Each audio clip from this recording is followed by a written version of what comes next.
Chapitre 16. La prédilection du professeur Trelawney. L'état d'euphorie dans lequel la victoire de la Coupe de Quidditch avait plongé Harry dura une bonne semaine. Même le temps semblait participer à la fête. À l'approche des premiers jours de juin, le ciel se dégazait de ses nuages, la température augmentait, et les élèves n'avaient plus d'autre envie que de s'allonger dans l'herbe avec quelques pintes de jus de citrouille bien frais à la portée de main, ou de faire une partie de bave-boule, ou encore de regarder le calamar géant émerger paresseusement à la surface du lac. Mais c'était malheureusement impossible. Les examens étaient imminents et, au lieu de paresser au soleil, tout le monde était forcé de rester dans le château à se concentrer sur de gros volumes, sans céder aux appels de la brise printanière qui s'insinuait par les fenêtres. Même Fred et George Weasley avaient été surpris à travailler. Ils devaient passer leur brevet universel de sorcellerie élémentaire. Percy, lui, préparait son aspic, accumulation de sorcellerie particulièrement intensive et contraignante, le plus haut diplôme délivré à Poudlard. Comme il avait l'intention d'entrer au ministère de la magie, il lui fallait figurer en tête du classement. Il devenait donc de plus en plus irritable et distribuait de sévères punitions à quiconque troublait la tranquillité de la salle commune. La seule personne qui semblait encore plus anxieuse que Percy, c'était Hermione. Harry et Ron avaient renoncé à lui demander comment elle s'y prenait pour assister à plusieurs cours en même temps, mais ils ne purent s'empêcher de reposer une dernière fois la question lorsqu'ils virent le programme de ces épreuves d'examen. Dans la première colonne, on lisait « Lundi, 9h, arithmancie. 9h, métamorphose. Déjeuner. 13h, sortilège. 13h, étude des runes. » Hermione, dit prudemment Ron, sachant qu'elle était sujette aux explosions de colère quand on la dérangeait. Tu es sûre que tu ne t'es pas trompée en compilant tes horaires ? Quoi ?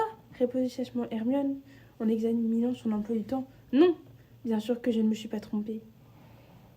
Est-ce qu'on peut te demander comment tu comptes passer 2 examens en même temps ? Demanda Harry.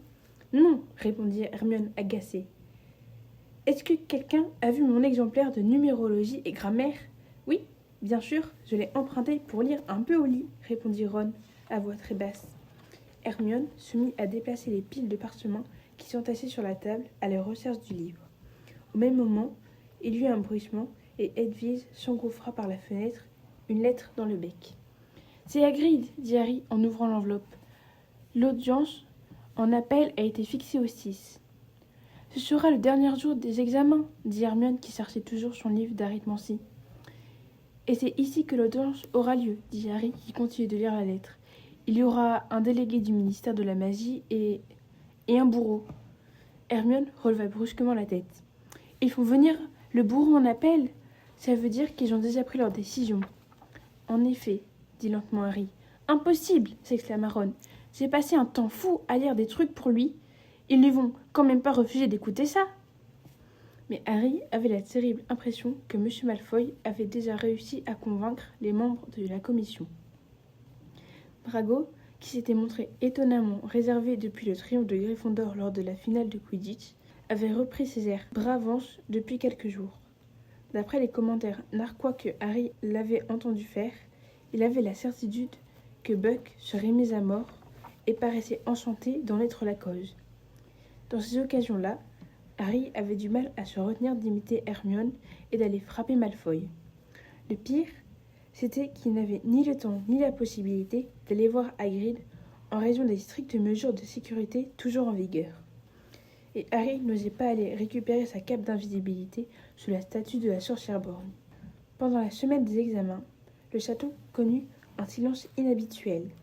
Le lundi, les 3e années avaient le teint grisâtre en sortant de l'épreuve de métamorphose. Parmi les exercices imposés, il avait dû changer une théière en tortue, et Hermione exaspéra tout le monde en se plaignant que la sienne avait l'air d'une tortue marine alors qu'il aurait fallu faire une tortue terrestre. Après un rapide déjeuner, ils passèrent l'épreuve de sortilège.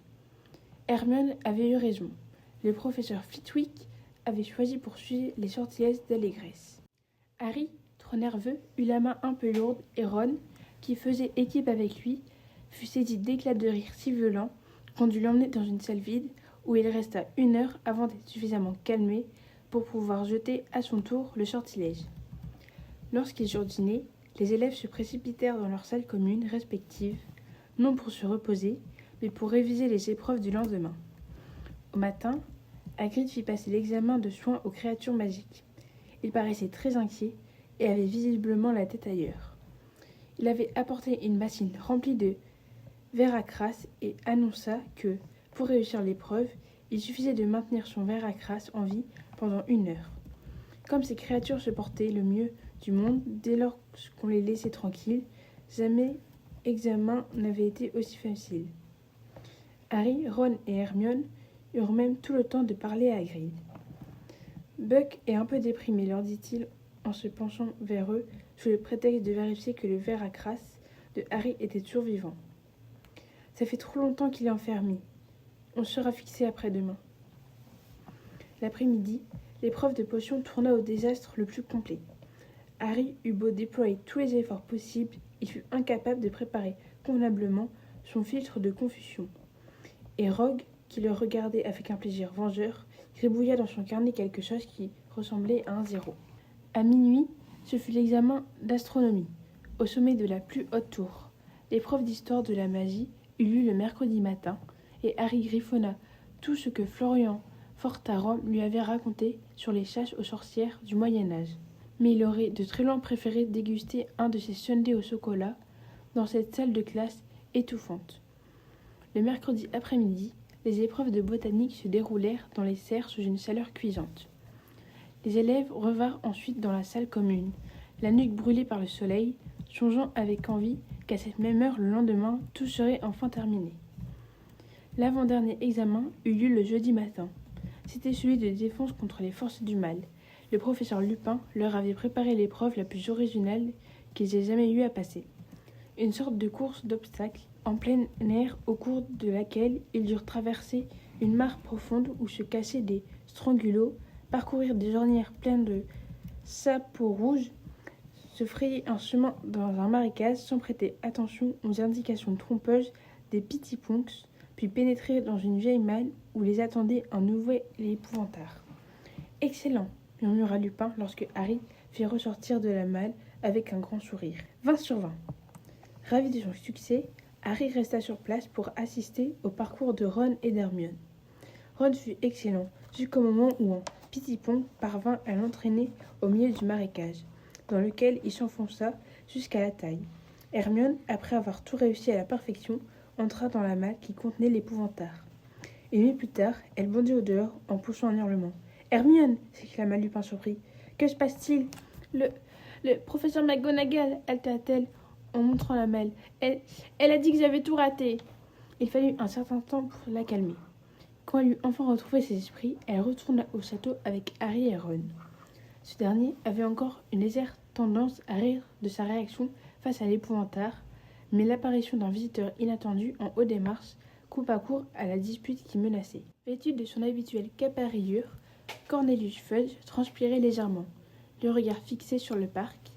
Il sursauta en reconnaissant Harry. « Bonjour Harry, lança-t-il. « J'imagine que tu viens de passer un examen. C'est presque fini ?»« Oui, répondit Harry. Hermione et Ron, qui refusaient d'adresser la parole au ministre de la magie, restèrent en arrière, l'air mal à l'aise. « Belle journée, dit Fudge en jetant un coup d'œil au lac. Dommage, dommage. Il poussa un profond soupir et regarda à nouveau Harry. Je suis venu remplir une mission bien désagréable. La commission d'examen des créatures dangereuses a demandé un témoin pour assister à la mise à mort d'un hippogriffe atteint de folie. Comme je devrais me rendre à Poudlard pour voir où en est l'affaire Sirius Black, c'est moi qui ai hérité de la corvée. L'audience en appel a déjà eu lieu, intervint Ron en s'avançant vers le ministre. Non, elle est prévue cet après-midi, répondit Fudge, qui regarda Ron d'un air intrigué. Dans ce cas, il n'y aurait peut-être pas du tout de mise à mort, dit Ron d'un ton décidé. L'hippogriffe sera peut-être épargné. Mais avant que Fudge ait eu le temps de répondre, 2 sorciers sortirent du château, derrière lui. L'un d'eux était si âgé qu'il donnait l'impression de se ratatiner à vue d'œil. L'autre était grand et robuste, avec une fine moustache noire. Harry devina qu'il s'agissait des représentants de la commission, car le vieux sorcier plissa les yeux en regardant la cabane de Hagrid et dit d'une voix faible. « Mon Dieu, Je me fais trop vieux pour ce genre de choses. C'est prévu à 14 heures, n'est-ce pas, Fudge? L'homme à la moustache noire tripotait quelque chose accroché à sa ceinture. Harry regarda attentivement et vit qu'il passait son large pouce sur le tranchant d'une hache à la lame étincelante. Ron ouvrit la bouche pour dire quelque chose, mais Hermione lui donna un vigoureux coup de coude dans les côtes et fit un signe de tête en direction du château. « Pourquoi tu n'as pas voulu que je parle ?» protesta Ron avec colère lorsqu'ils entrèrent dans la grande salle pour aller déjeuner. « Tu les as vus? La hache est déjà prête. C'est ça qu'on appelle la justice? Ron, ton père travaille au ministère. Tu ne peux pas dire des choses comme ça à son patron, répondit Hermione qui paraissait tout aussi scandalisée que lui. Si Hagrid garde son sang-froid cette fois-ci et qu'il défend bien sa cause, ils ne peuvent tout de même pas exécuter Buck. Harry, cependant, voyait bien qu'Hermione ne croyait pas vraiment ce qu'elle disait. Autour d'eux, les élèves surexcités parlaient avec entrain de la fin des examens dont le dernier avait lieu l'après-midi. Mais Harry, Ron et Hermione, très inquiets pour Hagrid et pour Buck, ne participaient pas à l'enthousiasme général. Pour leur dernier examen, Harry et Ron devaient passer l'épreuve de divination et Hermione celle d'étude des moldus. Ils montèrent ensemble l'escalier de marbre. Hermione les quitta au premier étage et Harry et Ron continuèrent jusqu'au 7e, où nombre de leurs camarades étaient assis sur les marches de l'escalier en collimation qui menait à la salle de classe du professeur Trelawney, essayant d'absorber quelques révisions de dernière minute. « Elle nous prend un par un, dit Neville à Ron et à Harry qui étaient venus s'asseoir à côté de lui. Il avait son exemplaire de « Lever la voile du futur » ouvert sur les genoux à la page consacrée aux boules de cristal. « Vous avez déjà vu quelque chose dans une boule de cristal, vous » ajouta-t-il d'un air affligé. « Non, » répondit Ron, l'esprit ailleurs. Il ne cessait de consulter sa montre, attendant le moment où devait avoir lieu le recours en appel de Buck. Chaque fois qu'un élève redescendait l'échelle d'argent après avoir subi l'examen, les autres chuchotaient d'un air anxieux. « Alors, ça s'est bien passé? Qu'est-ce qu'elle a demandé ?» Mais tout le monde refusait de répondre. « Elle a vu dans la boule de cristal que si je vous disais quoi que ce soit, j'aurais un horrible accident, » couina Neville en redescendant l'échelle. « C'est pratique, » grogna Ron. « Je commence à penser qu'Hermione avait raison. Tout ça, c'est de la mystification. » « Oui, dit Harry en regardant sa propre montre. Il était 2 heures de l'après-midi. « J'aimerais bien qu'elle se dépêche un peu, ajouta-t-il. Parvati descendit l'échelle. Elle avait l'air très contente d'elle. « Elle a dit que j'avais toutes les qualités d'une vraie voyante, annonça-t-elle à Ron et Harry. J'ai vu énormément de choses. Bonne chance. Ronald Weasley, dit la voix familière au-dessus de leur tête. Ron fit une grimace et monta l'échelle. Harry était à présent le dernier candidat. Il s'assit par terre, le dos contre le mur, écoutant une mouche qui volait devant la fenêtre ensoleillée. Il pensait à Hagrid. Enfin, au bout de 20 minutes, les pieds de Ron réapparurent sur l'échelle. « Comment ça s'est passé ?» demanda Harry en se relevant. « Très mal, » répondit Ron. « Je ne voyais rien du tout. Alors, j'ai inventé quelque chose. Mais je crois qu'elle n'était pas convaincue. »« Je te retrouve dans la salle commune, » murmura Harry, tandis que le professeur Trelawney appelait son nom. La petite pièce confinée était plus étouffante que jamais, et les habituels parfums qui flottaient dans l'air firent tousser Harry lorsqu'il s'avança d'un pas chancelant vers le professeur Trelawney, assis devant une grosse boule de cristal. « Bonjour, mon cher, dit-elle à voix basse. Si vous voulez bien plonger votre regard dans cette sphère, prenez votre temps. Vous me direz ensuite ce que vous aurez vu. » Harry se pencha sur la boule de cristal et regarda aussi fixement que possible, avec la volonté de voir autre chose que les volutes de fumée, mais rien ne se produisit. « Alors ?» demanda le professeur Trelawney d'une voix douce. La chaleur était insupportable, et les senteurs ambiantes lui picotaient les narines. Harry repensa à ce que Ron lui avait dit, et lui aussi décida d'inventer quelque chose. Je vois une forme sombre, prétendit-il. À quoi ressemble-t-elle murmura le professeur Trelawney. Réfléchissez bien. Harry sauta sur la première pensée qui lui vint à l'esprit. À un hippogriffe, dit-il d'un ton assuré. Vraiment chuchota le professeur Trelawney en griffonnant rapidement quelque chose sur le parchemin posé sur ses genoux. Mon garçon, vous êtes sans doute en train de voir comment vont se terminer les ennuis de ce pauvre Hagrid avec le ministère de la magie. Regardez bien. Est-ce que l'hippogriffe a toujours sa tête ?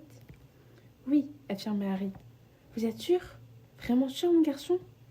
Vous ne le voyez pas en train de se tordre sur le sol avec une silhouette sombre qui brandit une hache derrière lui ? Non, répondit Harry, qui commençait à ne pas se sentir très bien. Pas de sang ? Vous ne voyez pas Hagrid en train de pleurer ? Non, répéta Harry. Il n'avait plus qu'une idée en tête, fuir cette pièce et sa chaleur étouffante. Au contraire, il a l'air en pleine forme. Il s'envole. Le professeur Trelawney soupira. Eh bien, mon garçon, je crois que nous allons en rester là. C'est un peu décevant, je ne vous le cache pas, mais je suis sûr que vous avez fait de votre mieux. Soulagé, Harry se leva, ramassa son sac et s'apprêtait à s'en aller lorsqu'une voix dure et sonore retentit derrière lui. Ça se passera ce soir. Harry se retourna. Le professeur Trelawney s'était figé dans son fauteuil, le regard vague, la mâchoire pendante. Pardon, dit Harry. Mais le professeur ne semblait pas l'entendre. Ses yeux se mirent à rouler dans leurs orbites. Harry, paniqué, resta là à la regarder. Elle semblait sur le point d'avoir une crise de quelque chose. Il hésita en se demandant s'il devait se précipiter à l'infirmerie. Puis le professeur reprit la parole, de cette même voix dure, si différente de celle qu'on lui connaissait. Le Seigneur des Ténèbres est là, solitaire, abandonné de ses amis. Pendant 12 ans, son serviteur a été enchaîné. Ce soir, avant minuit, le serviteur brisera ses chaînes et ira rejoindre son maître. Avec l'aide de son serviteur, le Seigneur des Ténèbres surgira à nouveau, plus puissant et plus terrible que jamais. Ce soir, avant minuit, le serviteur ira rejoindre son maître.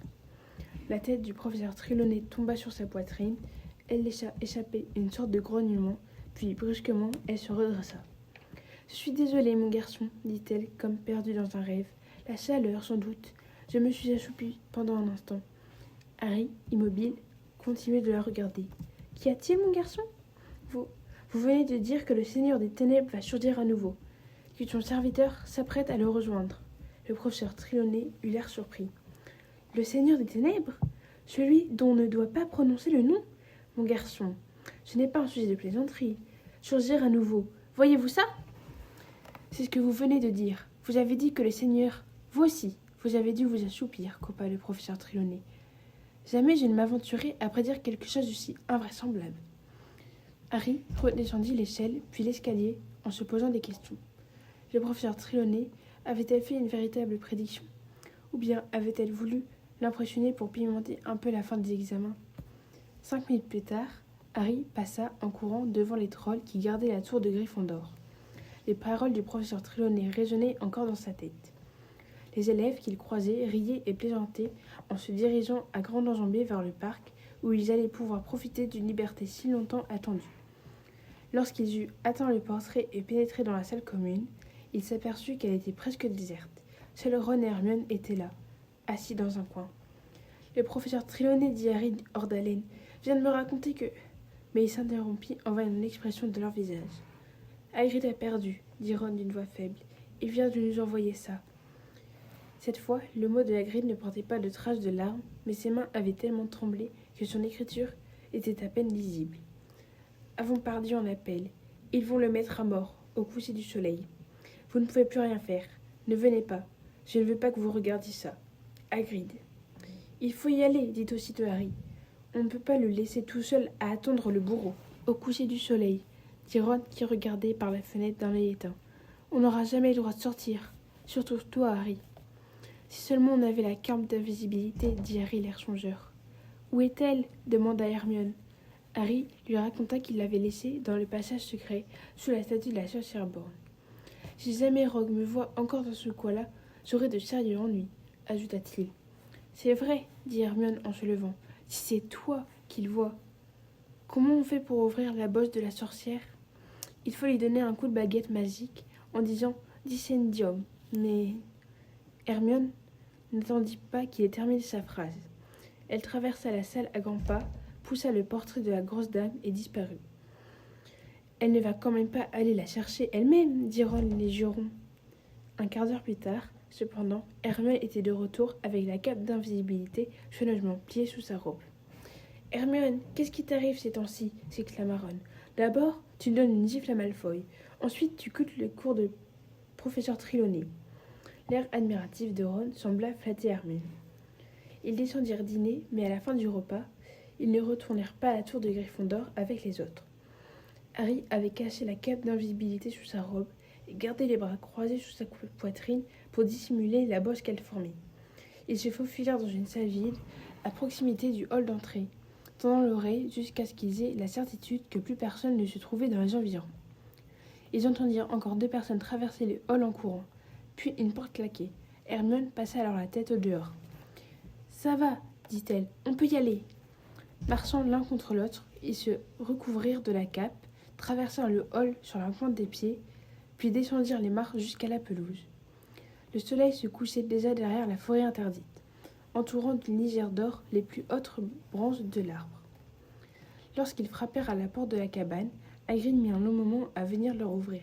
Il avait le teint pâle et tremblait de tout son corps. « C'est nous !» chuchota Harry. « On est la cape d'invisibilité. Laissez-nous entrer, qu'on puisse l'enlever. » « Vous n'auriez pas dû venir, » murmura Hagrid en s'écartant pour les laisser passer. Il referma rapidement la porte et Harry enleva la cape. Hagrid ne pleurait pas. Il ne leur tomba pas dans les bras. Il avait l'air de ne plus savoir où il en était et son désarroi était bien plus déchirant que des larmes. « Vous voulez du thé ?» demanda-t-il. Ses mains tremblaient lorsqu'il prit la bouilloire. « Où est Buck ?» demanda Hermione d'une voix hésitante. Je l'ai sorti, répondit Hagrid en renversant du lait sur la table. Il est attaché dans le potager. J'ai pensé qu'il aimerait bien voir les arbres et respirer un peu d'air frais avant. Ses mains tremblaient si violemment que le pot au lait lui échappa et se brisa sur le sol. « Je vais arranger ça, Hagrid, » dit Hermione qui se dépêchait d'essuyer par terre. « Il y a un autre pot dans le buffet, » dit Hagrid en s'asseyant et en s'essuyant le front d'un revers de la manche. Harry et Ron échangèrent un regard désolé. « Est-ce qu'on peut faire quelque chose, Hagrid ?» demanda Harry d'un ton décidé. « Dumbledore ?» « Il a essayé, » répondit Hagrid. « Mais il n'a pas le pouvoir d'annuler une décision de la commission. Il leur a dit que Buck n'était pas dangereux, mais ils ont eu peur. Vous connaissiez Lucius Malfoy, j'imagine, qui les a menacés. Et Manser, le bourreau, est un vieil ami de Malfoy. Mais au moins, ça ira vite. Et je serai à côté de lui. » Hagrid, la gorge nouée, jetait des regards autour de lui, comme s'il cherchait désespérément le moindre espoir auquel se raccrocher. « Dumbledore va venir quand ça se produira. Il m'a écrit ce matin. Il m'a dit qu'il veut être avec moi. Un grand homme, Dumbledore. » Hermione, qui avait fouillé dans le buffet pour chercher un autre pot au lait, laissa échapper un sanglot étouffé. Elle se redressa, le pot à la main, en se retenant à grande peine de pleurer. « Nous aussi, on va rester avec vous, dit-elle. » Mais Hagrid hocha sa tête hirsute. « Il faut que vous retourniez au château, répliqua-t-il. Je vous l'ai dit. Je ne veux pas que vous regardiez ça. Et de toute façon, vous ne devriez pas être ici.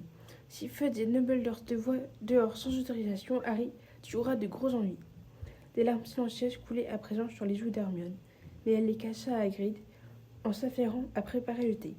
Soudain, au moment où elle prenait la bouteille au lait pour remplir le pot, elle poussa un cri perçant. « Ron, c'est incroyable! Croutard !» Ron la regarda bouche bée. « Qu'est-ce que tu racontes ?» Hermione se précipita vers la table et retourna le pot au lait, criant et se débattant frénétiquement. Croutard glissa alors du pot et tomba sur la table. « Croutard !» dit Ron d'une voix blanche. « Croutard, qu'est-ce que tu fabriques ici ?» Il attrapa le rat qui continuait de se débattre et le regarda à la lumière. Croutard était dans un état épouvantable. Plus maigre que jamais, il avait complètement pelé par endroits et se tortillait dans les mains de Ron comme s'il cherchait à tout prix à s'enfuir. « Du calme, Croutard, dit Ron. Il n'y a pas de chat ici. Personne ne cherche à te faire du mal. » Hagrid se leva soudain, les yeux fixés sur la fenêtre. Son teint, d'habitude coloré, avait pris la teinte jaunâtre d'un vieux parchemin. « Ils arrivent, dit-il. » Harry, Ron et Hermione se retournèrent et virent au loin un groupe d'hommes qui descendaient les marches du château.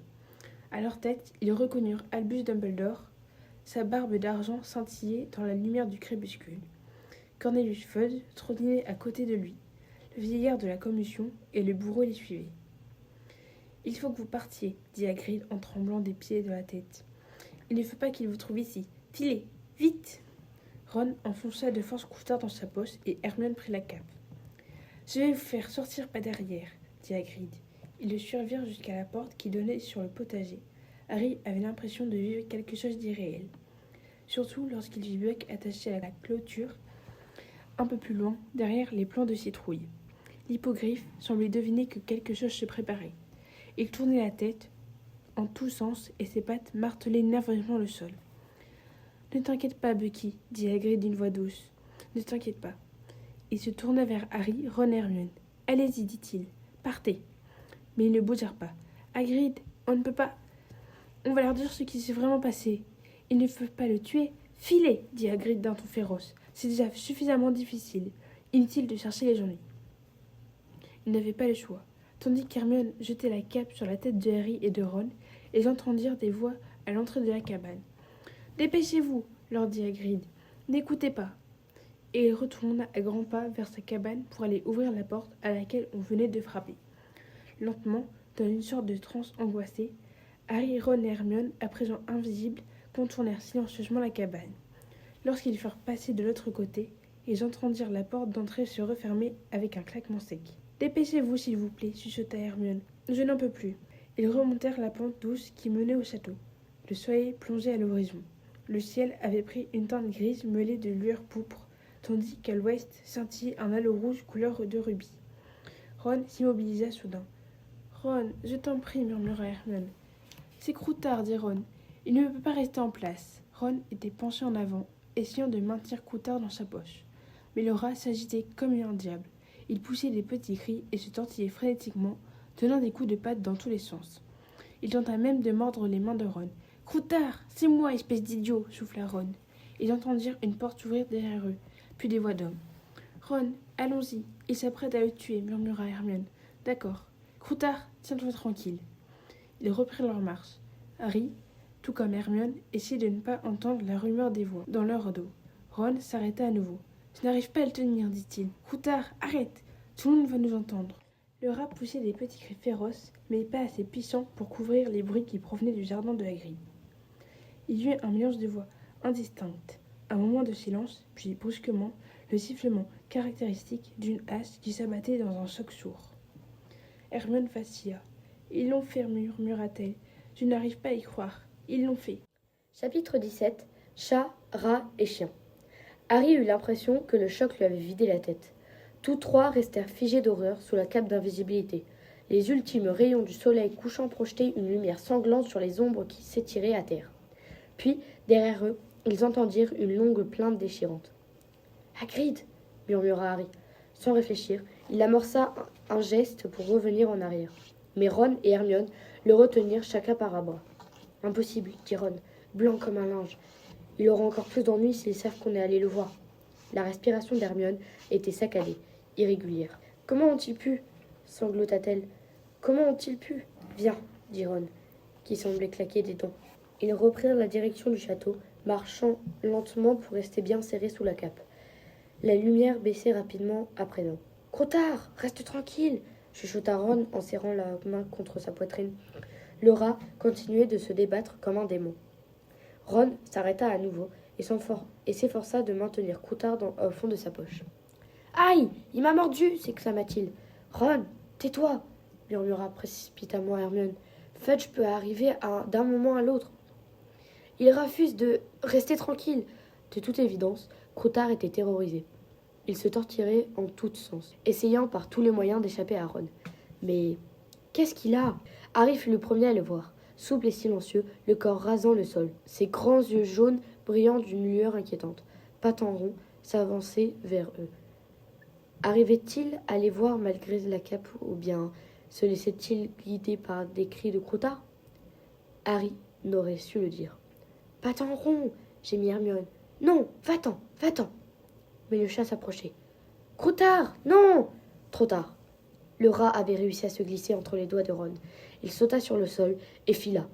Pattes en rond se lança à sa poursuite et, avant que Harry ou Hermione aient pu l'arrêter, Ron rejeta la cape d'invisibilité et courut après son rat qui fuyait dans l'obscurité. « Ron !» se lamenta Hermione.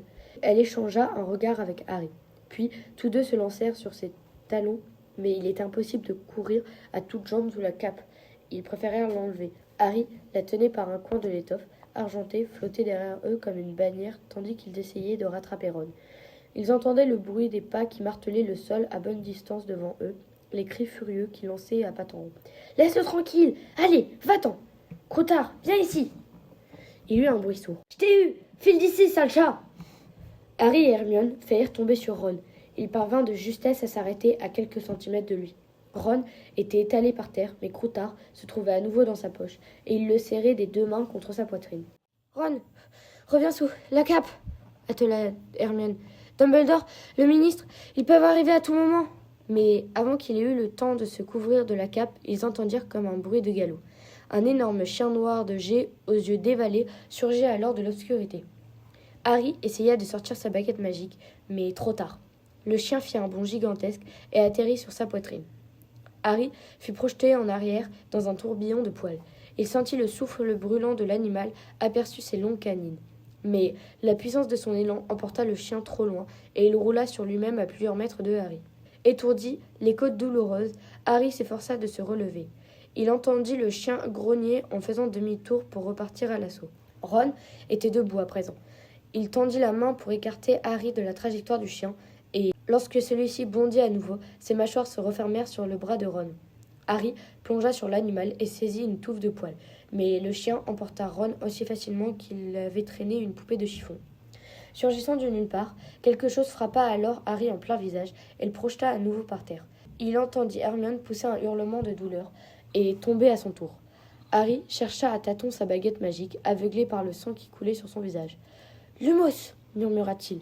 Le rayon de lumière de la baguette éclaira le tronc d'un gros arbre. La fuite de Croutard les avait amenés tout près du saule-cogneur qui agitait ses branches dans un craquement sinistre pour les empêcher d'approcher. Et là, au pied du tronc, le chien tirait Ron à travers un grand trou qui s'ouvrait entre les racines. Ron se débattait de toutes ses forces, mais sa tête et son torse disparaissaient peu à peu. « Ron !» hurla Harry en essayant de le suivre, mais une grosse branche siffla à ses oreilles et l'obligeait à reculer. Il ne voyait plus qu'à présent qu'une jambe de Ron qui avait accroché à une racine dans l'ultime effort pour empêcher le chien de l'emporter. Un horrible craquement retentit alors comme un coup de feu. La jambe de Ron s'était cassée et, un instant plus tard, son pied disparut à l'intérieur de l'arbre.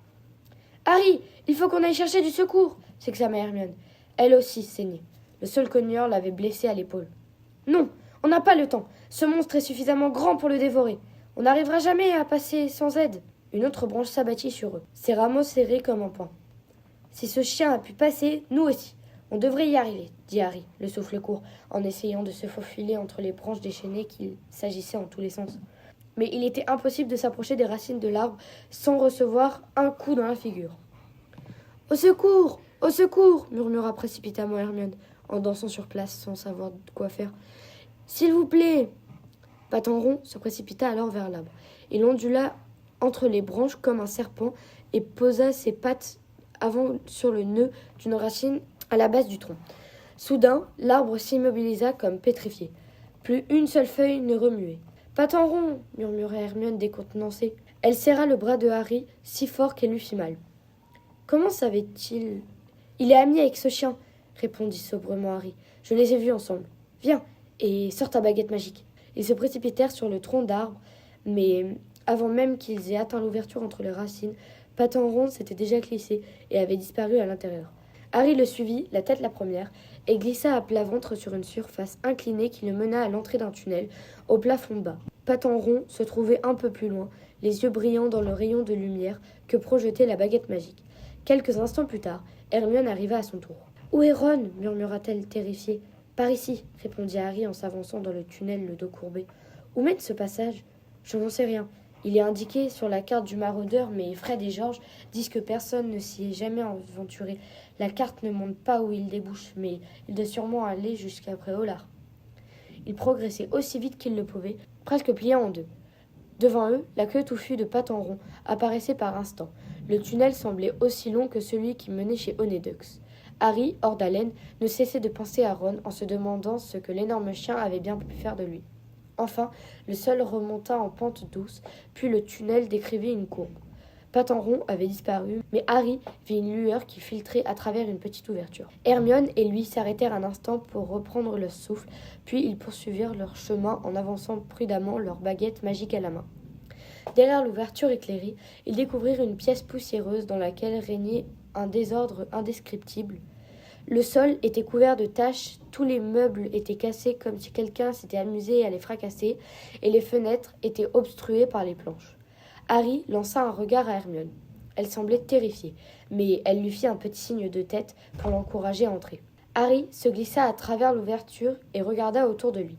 La pièce était déserte, mais il y avait à sa droite une porte ouverte qui donnait sur un couloir sombre.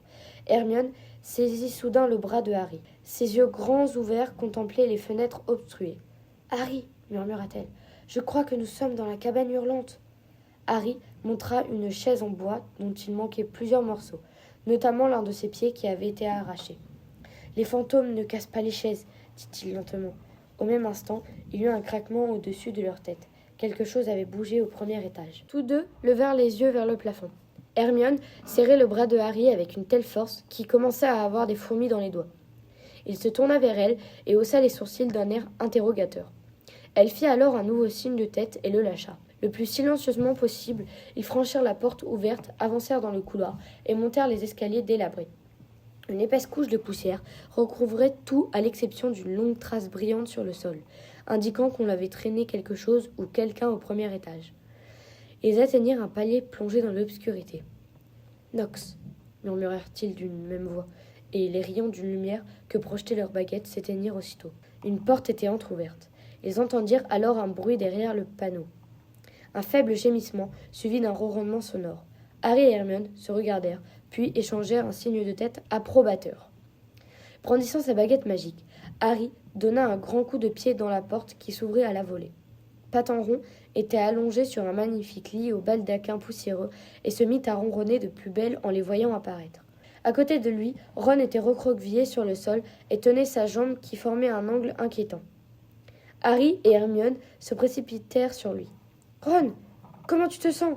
Où est le chien ?»« Ce n'est pas un chien, » gémit Ron, les mâchoires serrées par la douleur. « Harry, c'est un piège !»« Quoi ?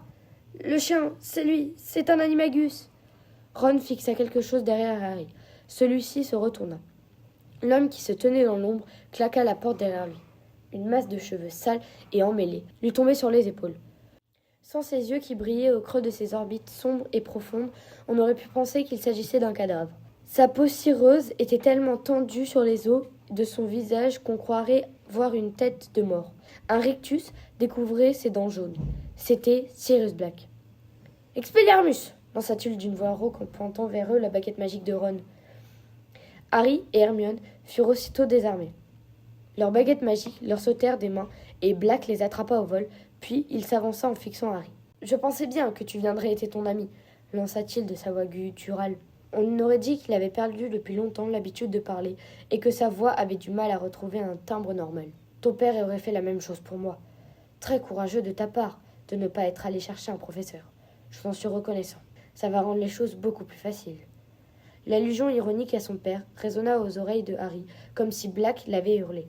Il sentit une haine violente bouillonner en lui, une haine qui ne laissait plus aucune place à la peur. Pour la première fois de sa vie, il aurait voulu brandir sa baguette magique, non pas pour se défendre, mais pour attaquer, et même pour tuer, sans avoir confiance de ce qu'il faisait. Il s'avança d'un pas, mais il sentit aussitôt deux mains lui saisir les bras et le retirer en arrière. « Non, Harry !» souffla Hermione comme pétrifiée. Ron, qui s'était relevé tant bien que mal pour aider Hermione à retenir Harry, vacilla sur place, le teint encore plus pâle. Il trouva cependant la force de s'adresser à Black. « Si vous voulez tuer Harry, il faudra nous tuer aussi !» dit-il sur un ton de défi. Une lueur brilla dans les yeux sombres de Black. « Allonge-toi, dit-il à Ron d'une voix douce. Tu vas te faire encore plus mal à la jambe. »« Vous m'avez entendu ?» assista Ron en se cramponnant à Harry pour ne pas tomber. « Vous devrez nous tuer tous les trois. Il n'y aura qu'un seul meurtre ce soir, dit Black. Son sourire s'élargit. « Et pourquoi ça ?» lança Harry en essayant de se dégager de Ron et d'Hermione qui le tenaient toujours. « Vous n'avez pas eu ce genre de scrupules la dernière fois. Vous n'avez pas hésité à tuer tous ces moldus pour assassiner Petit Gros. Qu'est-ce qui se passe ? Vous vous êtes ramolli à Azkaban ?»« Harry !» gémit Hermione. « Tais-toi ! Il a tué mon père et ma mère !» rugit Harry. Dans un brusque mouvement, il parvint à s'arracher à l'étreinte de Ron et d'Hermione et bondit sur Black. Il avait oublié la magie, oublié aussi qu'il était petit, maigre et qu'il n'avait que 13 ans, alors que Black était un adulte de grande taille. Harry n'avait plus qu'une idée en tête, faire le plus de mal possible à Black et peu lui importer les conséquences pour lui-même. Sans doute surpris par la réaction stupide de Harry, Black ne leva pas ses baguettes magiques à temps. Harry lui saisit le poignet et lui fit dévier la pointe des baguettes.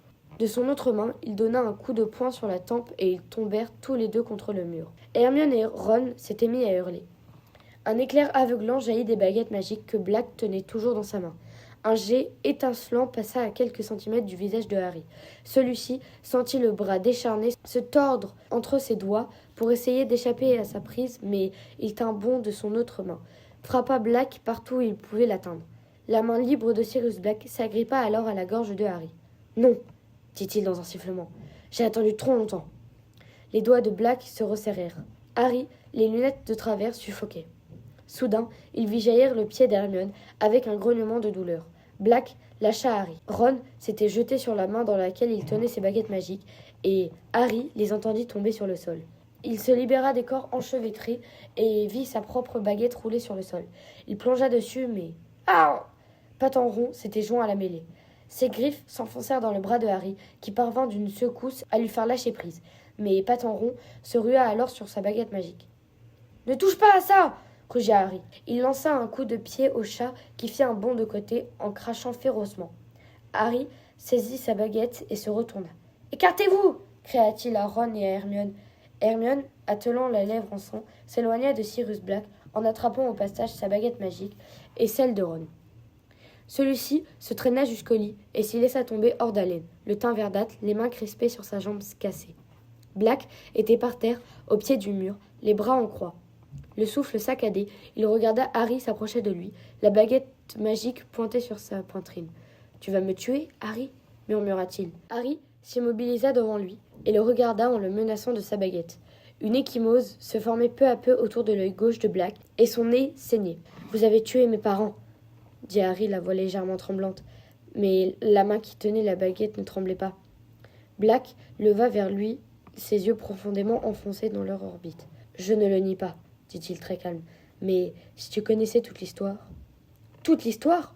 répéta Harry qui sentait le sang battre à ses oreilles. « Vous les avez vendus à Voldemort, c'est tout ce que je sais. »« Il faut que tu m'écoutes, » dit Black d'une voix soudainement tendue. « Tu le regretteras si tu ne le fais pas.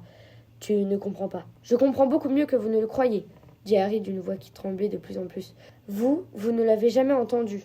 Ma mère qui essayait d'empêcher Voldemort de me tuer. Et c'est vous qui avez fait ça, c'est vous. » Avant d'avoir eu le temps de prononcer un seul mot de plus, Harry vit passer un éclair orangé. Patin Rond sauta d'un bond sur la poitrine de Black et s'y allongea à la place du cœur.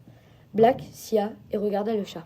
« Va-t'en » murmura-t-il en essayant de repousser Patin Rond. Mais le chat enfonça ses griffes dans la robe de Black et refusa de bouger. Il tourna alors son horrible tête écrasée vers Harry et le regarda ses yeux jaunes. Hermione laissa échapper un sanglot. Harry, sa baguette magique fermement serrée entre ses doigts, regarda Black et Patin Rond. Après tout, s'il lui fallait aussi tuer le chat, quelle importance. Mais il était de mèche avec Black. S'il était disposé à mourir en le protégeant, ce n'était pas l'affaire de Harry. Et si Black tenait à le sauver, c'était simplement qu'il attachait plus d'importance à un chat qu'à ses parents. Harry leva sa baguette. Le moment était venu de passer à l'acte, de venger sa mère et son père. Il allait tuer Black. Il fallait qu'il le tue. Il n'aurait pas d'autre occasion de le faire. Les secondes s'écoulaient, et Harry restait toujours là, immobile, la baguette levée. Black le regardait, Patin Rond toujours sur sa poitrine. On entendait la respiration attelante de Ron étendu sur le lit. Hermione, elle, restait silencieuse. Il y eut alors des bruits de pas étouffés au rez-de-chaussée. Quelqu'un était entré dans la maison. « On est ici !» hurla soudain Hermione. « On est ici, avec Sirius Black ! Vite !» Black eut un sursaut qui faillit faire tomber Patin Rond.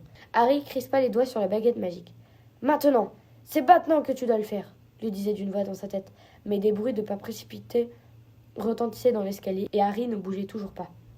La porte s'ouvrit à la volée, dans une pluie d'étincelles rouges, et Harry se retourna au moment où le professeur Lupin se précipitait dans la pièce, le teint livide, brandissant la baguette magique, d'un regard rapide. Il vit Ron allongé sur le lit. Hermione recroquevillée près de la porte, Harry qui menaçait Black de sa baguette, et Black lui-même affalé aux pieds de Harry, le visage ensanglanté. « Expelliarmus !» cria Lupin. La baguette de Harry lui sauta à nouveau des mains. Celles-ci que tenait Hermione s'envolèrent également et Lupin les attrapait toutes trois d'un geste vif.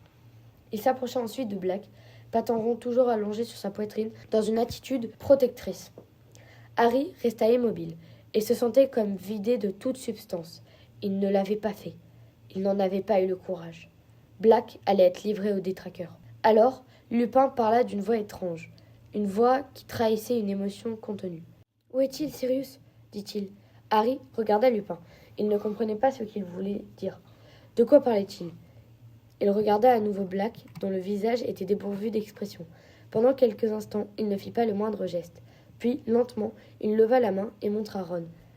Déconcerté, Harry tourna les yeux vers Ron, qui paraissait stupéfait. « Mais, dans ce cas, » murmura Lupin en observant Black avec une telle intensité qu'il semblait vouloir lire dans ses pensées. « Pourquoi ne s'est-il pas montré avant ? À moins que... » Les yeux de Lupin s'agrandirent comme s'il voyait soudain quelque chose derrière Black, quelque chose que personne d'autre ne pouvait voir. « À moins que ce soit lui qui... À moins que vous ayez changé de... sans me le dire ?» Lentement, sans quitter Lupin des yeux, Black hocha la tête en signe d'approbation. « Professeur Lupin !» intervint Harry d'une voix forte. « Qu'est-ce qui... » Mais il n'acheva pas sa question, car ce qu'il vit le stupéfia. Lupin abaissa sa baguette magique, puis il s'approcha de Black. Il lui prit la main et l'aida à se relever, obligeant Pattes en rond à sauter à terre. Lorsque Black fut debout, Lupin l'étreignit comme un frère. Harry eut alors l'impression que son cœur tombait dans sa poitrine. « Ce n'est pas vrai !» hurla Hermione. Lupin lâcha Sirius Black et se tourna vers elle. « Vous... » balbutia Hermione, les yeux exorbités en pointant le doigt sur Lupin. « Hermione, vous et lui !»« Hermione, calmez-vous. »« Je n'ai rien dit à personne !» s'écria Hermione d'une voix aiguë. « J'ai gardé le secret !»« Hermione, écoutez-moi, je vous en prie !» s'exclama Lupin. « Je vais vous expliquer. » Harry se sentait trembler, non pas de peur, mais d'un nouvel accès de fureur. « Je vous ai fait confiance !» hurla-t-il à Lupin, la voix frémissante d'indignation. « Et, en fait, vous étiez son ami !»« Vous vous trompez, » dit Lupin. « Pendant 12 ans, je n'ai pas été l'ami de Sirius, mais maintenant, je le suis. Laissez-moi vous expliquer. »« Non !» s'exclama Hermione. « Harry, ne crois pas ce qu'il te le dit. C'est lui qui a aidé Black à s'introduire dans le château. Lui aussi veut te tuer. C'est un loup-garou !» Il y eut un silence pesant. Tous les regards s'étaient tournés vers Lupin, qui semblait étonnamment calme, malgré la pâleur de son visage. « D'habitude, vous êtes plus brillante que ça, Hermione, dit-il. Là, vous n'avez qu'une seule bonne réponse sur 3. Je n'ai pas aidé Sirius à pénétrer dans le château, et je n'ai pas la moindre intention de tuer Harry. » Un étrange frémissement agita son visage. « En revanche, reprit-il, je reconnais que je suis un loup-garou. » Ron fit un effort méritoire pour se relever, mais il retomba avec un gémissement de douleur. Lupin s'avança vers lui, l'air inquiet, mais Ron balbutia. « Arrière, loup-garou !» Lupin s'immobilisa. Puis, au prix d'un effort manifeste, il se tourna vers Hermione et demanda. « Depuis quand savez-vous ?»« Depuis longtemps, » murmura Hermione. « Depuis que le professeur Rogue nous a donné ce devoir à faire. »« Il en serait ravi, » répondit Lupin glacial. « Il l'a donné en espérant que quelqu'un comprendrait la signification de mes symptômes. Avez-vous consulté le calendrier lunaire et constaté que j'étais toujours malade au moment de la pleine lune ? Ou avez-vous compris que l'épouvantail se changeait en lune à chaque fois qu'il me voyait ? » « Les deux, » répondit Hermione à voix basse. Lupin eut un rire forcé. « Je n'ai jamais rencontré une sorcière de votre âge aussi intelligente que vous, Hermione. »« Ce n'est pas vrai, » murmura Hermione. « Si j'avais été plus intelligente, j'aurais raconté à tout le monde qui vous étiez. Mais ils le savent déjà, » répondit Hermione. « Les professeurs, en tout cas. »« Dumbledore vous a engagé en sachant que vous étiez un loup-garou ?» dit Ron suffoqué. « Il est fou !»« Certains professeurs l'ont pensé, » dit Lupin. « Il a eu beaucoup de mal à convaincre certains de mes collègues qu'on pouvait me faire confiance. »« Et il avait tort !» s'écria Harry. « Vous l'avez aidé dès le début !» ajouta-t-il en montrant Sirius Black du doigt. Celui-ci avait traversé la pièce et il s'était jeté sur le lit à baldaquin, le visage enfoui dans ses mains tremblantes. Pattes en rond sauta à côté de lui et vint se blottir sur ses genoux en ronronnant. Ron s'écarta d'eux, les mains toujours crispées sur sa jambe. « Je n'ai pas aidé Sirius, » dit Lupin. « Si vous voulez bien me laisser une chance de m'expliquer. Tenez. » Il sépara les baguettes magiques de Harry, de Ron et d'Hermione et les lança chacune à son propriétaire. Harry, stupéfait, attrapa la sienne. « Voilà, » poursuivit Lupin en glissant sa propre baguette dans sa ceinture. « Vous êtes armés. Nous ne le sommes pas. Vous allez m'écouter maintenant ?» Harry ne savait plus que penser. Était-ce une ruse ? Si ce n'était pas vous qui l'avez aidé, dit-il en lançant un regard furieux à Black. Comment savez-vous qu'il était ici ? La carte, répondit Lupin. La carte du maraudeur. J'étais en train de l'étudier dans mon bureau. Vous savez vous en servir ? Demanda Harry d'un air soupçonneux. Bien sûr que je sais m'en servir, répliqua Ron avec un geste d'impatience. Je suis un des auteurs. Lunar, c'est moi. C'est comme ça que mes amis me surnommaient quand j'étais élève à Poudlard. Vous êtes un des membres de... Ce soir, je l'ai observé attentivement, car j'étais sûr que vous tenterez de sortir du château avec Ron et Hermione pour aller voir Hagrid avant l'exécution de l'hippogriffe, et j'avais raison, n'est-ce pas ? Il s'était mis à faire les 100 pas dans la pièce, en le regardant alternativement, ses pieds soulevés de petits nuages de poussière sur le plancher. Je pensais que vous avez dû vous cacher sous la cape de votre père, Harry. Comment se fait-il que vous connaissez l'existence de cette cape ? Si vous saviez combien de fois j'ai vu James disparaître dessous, mais même dissimulé sous une cape d'invisibilité, vous vous apparaissez sur la carte du maraudeur. Je vous ai vu traverser le parc et entrer dans la cabane de Hagrid. 20 minutes plus tard, vous avez quitté Hagrid et vous êtes revenu vers le château. Mais quelqu'un d'autre vous accompagnait à ce moment-là.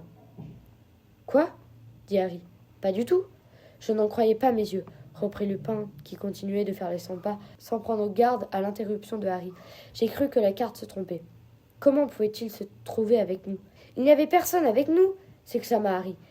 Et puis, j'ai vu un autre point noir qui se précipitait vers vous. La petite étiquette indiquait Sirius Black. Je l'ai vu, qui vous heurtait de plein fouet. Je l'ai vu traîner 2 d'entre vous sous le sol cognure. « Un seulement !» s'écria Ron avec colère. « Non, Ron, » dit Lupin en se retournant vers lui. « 2. Est-ce que je pourrais voir le rat ?»« Quoi ? Qu'est-ce que Croutard vient faire là-dedans ?»« Tout, » répondit Lupin. « Est-ce que je pourrais le voir ?» Ron hésita, puis il plongea la main dans sa poche. Croutard apparut en se débattant de toutes ses forces. Ron dut l'attraper par la queue pour l'empêcher de fuir. Patenron se dressa sur les genoux de Black en lançant une sorte de sifflement.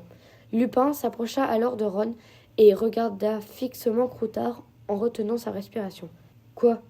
répéta Ron, l'air effaré en serrant Croutard contre lui. « Qu'est-ce que mon rat a à faire là-dedans ?»« Ce n'est pas un rat, » dit Sirius Black de sa voix rauque. « Bien sûr que si, c'est un rat. »« Non, » dit Lupin à voix basse, « c'est un sorcier. »« Un animagus, » ajouta Black. « Il s'appelle Peter Pettigrew. » Chapitre 18. Lunar, queue de verre, pattes molles et cornes drues. Il fallut un bon moment pour que l'absurdité de cette affirmation pénètre les esprits. Ron fut le premier à exprimer ce que Harry pensait. « Vous êtes complètement cinglés tous les deux, dit-il. »« Ridicule, dit Hermione d'une voix faible. »« Peter Pettigrew est mort. C'est lui qui l'a tué il y a 12 ans, dit Harry en montrant Black dont le visage était agité de tics. J'avais l'intention de le faire, grogna-t-il en découvrant ses dents jaunes, mais le petit Peter a réussi à m'avoir, et ce soir, il ne mourra pas. Black se jeta alors sur Croutard en faisant tomber Patenron. Ron poussa un hurlement de douleur lorsque Sirius Black tomba sur sa jambe cassée. « Sirius, non !» hurla Lupin en se précipitant sur Black qu'il tira en arrière. « Attends, tu ne peux pas faire ça comme ça. Il faut qu'ils comprennent. Nous devons leur expliquer. » « On leur expliquera après, » gronda Black en essayant de repousser Lupin. Il tendait vainement la main vers Croutard qui poussait de petits cris de gorée en griffant le cou et le visage de Ron dans ses efforts pour s'enfuir. « Ils ont le droit de tout savoir, » haleta Lupin qui retenait Black de toutes ses forces. « Pour Ron, c'est un compagnon. Il y a même certaines choses que je n'ai pas encore comprises. Et Harry, tu dois la vérité à Harry, Sirius. » Black cessa de se débattre, ses yeux caves toujours fixés sur Croutard que Ron immobilisait entre ses mains griffées, mordues, sanglantes. « Très bien, » répondit Black sans quitter le rat des yeux. « Dis-leur ce que tu voudras, mais dépêche-toi, Rémus. Je veux enfin commettre le meurtre pour lequel on m'a mis en prison. »« Vous êtes fous à lier tous les deux, » dit Ron d'une voix tremblante en regardant Harry et Hermione. « Ça suffit comme ça, je m'en vais. » Il essaya de se relever en s'appuyant sur sa jambe valide, mais Lupin reprit sa baguette magique et la pointa sur Croutard. « Vous allez m'écouter, Ron, dit-il calmement. Mais tenez bien Peter pendant que je vous parle. Il ne s'appelle pas Peter, il s'appelle Croutard, hurla Ron en essayant de remettre le rat dans sa poche. Mais celui-ci se débattait trop fort. Ron chancela, perdit l'équilibre et Harry se précipita pour l'aider à se rasseoir sur le lit. Sans accorder un regard à Black, Harry se tourna alors vers Lupin. « Il y a des témoins qui ont vu Pettigrew mourir, dit-il. La rue était pleine de monde. » Ils n'ont pas vu ce qu'ils ont cru voir, lança Black d'un ton féroce, le regard toujours fixé sur Croutard qui se tortillait entre les mains de Ron. Tout le monde a cru que Sirius avait tué Peter, dit Lupin en hochant la tête. Moi-même, je l'ai cru jusqu'à ce que je voie la carte ce soir, car la carte du maraudeur ne ment jamais. Peter est vivant. C'est lui que Ron tient entre ses mains, Harry. Harry se tourna vers Ron et ils échangèrent un regard éloquent. Black et Lupin étaient fous. Leur histoire n'avait aucun sens. Comment Croutard pouvait-il être Peter Pettigrew ? Finalement, son séjour à Azkaban avait dû détraquer le cerveau de Black. Mais pourquoi Lupin jouait-il son jeu? Hermione prit alors la parole d'une voix tremblante qu'elle s'efforçait de maîtriser comme si elle essayait de raisonner le professeur Lupin. Professeur Lupin, dit-elle, Croutard ne peut pas être petit gros, c'est impossible, vous le savez bien. Pourquoi serait-ce impossible répondit Lupin d'un ton très calme, comme s'il était en classe et qu'il répondait à la question d'un élève. Parce que l'on l'aurait su si Peter Pettigrew avait été un animagus. On a étudié les animagus avec le professeur McGonagall, et j'ai vérifié en faisant mes devoirs. Le ministère possède la liste des sorcières et des mages qui ont la faculté de se transformer en animaux. Il existe un registre qui indique de quel animal ils peuvent prendre la forme, avec leurs signes particuliers et tout ce qui permet de les reconnaître. J'ai consulté ce registre et j'y ai trouvé le professeur McGonagall. Mais il n'y a eu que 7 animagus depuis le début du siècle, et Pettigrew ne figure pas dans la liste. Harry admira intérieurement les efforts qu'Hermione déployait pour faire ses devoirs, mais Lupin éclata de rire. « Vous avez raison, Hermione, dit-il, mais le ministère n'a jamais su qu'il existait à Poudlard 3 animagus qui n'ont jamais été répertoriés. Si tu veux vraiment leur raconter toute l'histoire, dépêche-toi, Rémus, lança Black qui continuait d'observer chaque geste que faisait Croutard pour tenter de s'enfuir. J'ai attendu 12 ans, je n'ai pas envie d'attendre plus longtemps. Très bien, mais il faudra que tu m'aides, Sirius, dit Lupin, je ne connais que le début de l'histoire. Lupin s'interrompit. Un grincement soudain venait de retentir derrière eux. La porte était ouverte toute seule. Tout le monde se retourna, puis Lupin s'avança et regarda sur le palier. Il n'y a personne. Cette maison est hantée, rappela Ron. Pas du tout, dit Lupin qui regardait toujours la porte d'un air intrigué. La cabane hurlante n'a jamais été hantée. Les cris que les villageois entendaient, c'était moi qui les poussais. C'est d'ailleurs ici que tout commence, à l'époque où je suis devenu un loup-garou. Si je n'avais pas été mordu, et si je n'avais pas été si téméraire... Son visage paraissait grave et fatigué. Ron voulut dire quelque chose, mais Hermione le fit taire d'un geste. Elle fixait Lupin d'un regard intense. J'étais encore un petit garçon quand j'ai été mordu. Mes parents ont tout essayé, mais à l'époque, il n'existait pas de traitement.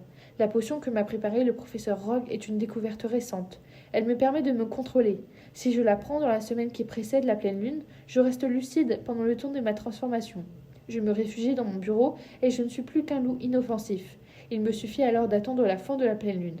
Mais avant que la potion tue-loup ait été découverte, je devenais un véritable monstre une fois par mois. Il semblait impossible que je puisse étudier à Poudlard. Les autres parents refuseraient certainement que leur enfant soit exposé aux dangers que je représentais. Mais à cette époque, Dumbledore devint directeur de l'école, et il éprouva pour moi de la compassion. Il assura qu'en prenant certaines précautions, il n'y avait pas de raison que je ne puisse pas faire mes études normalement.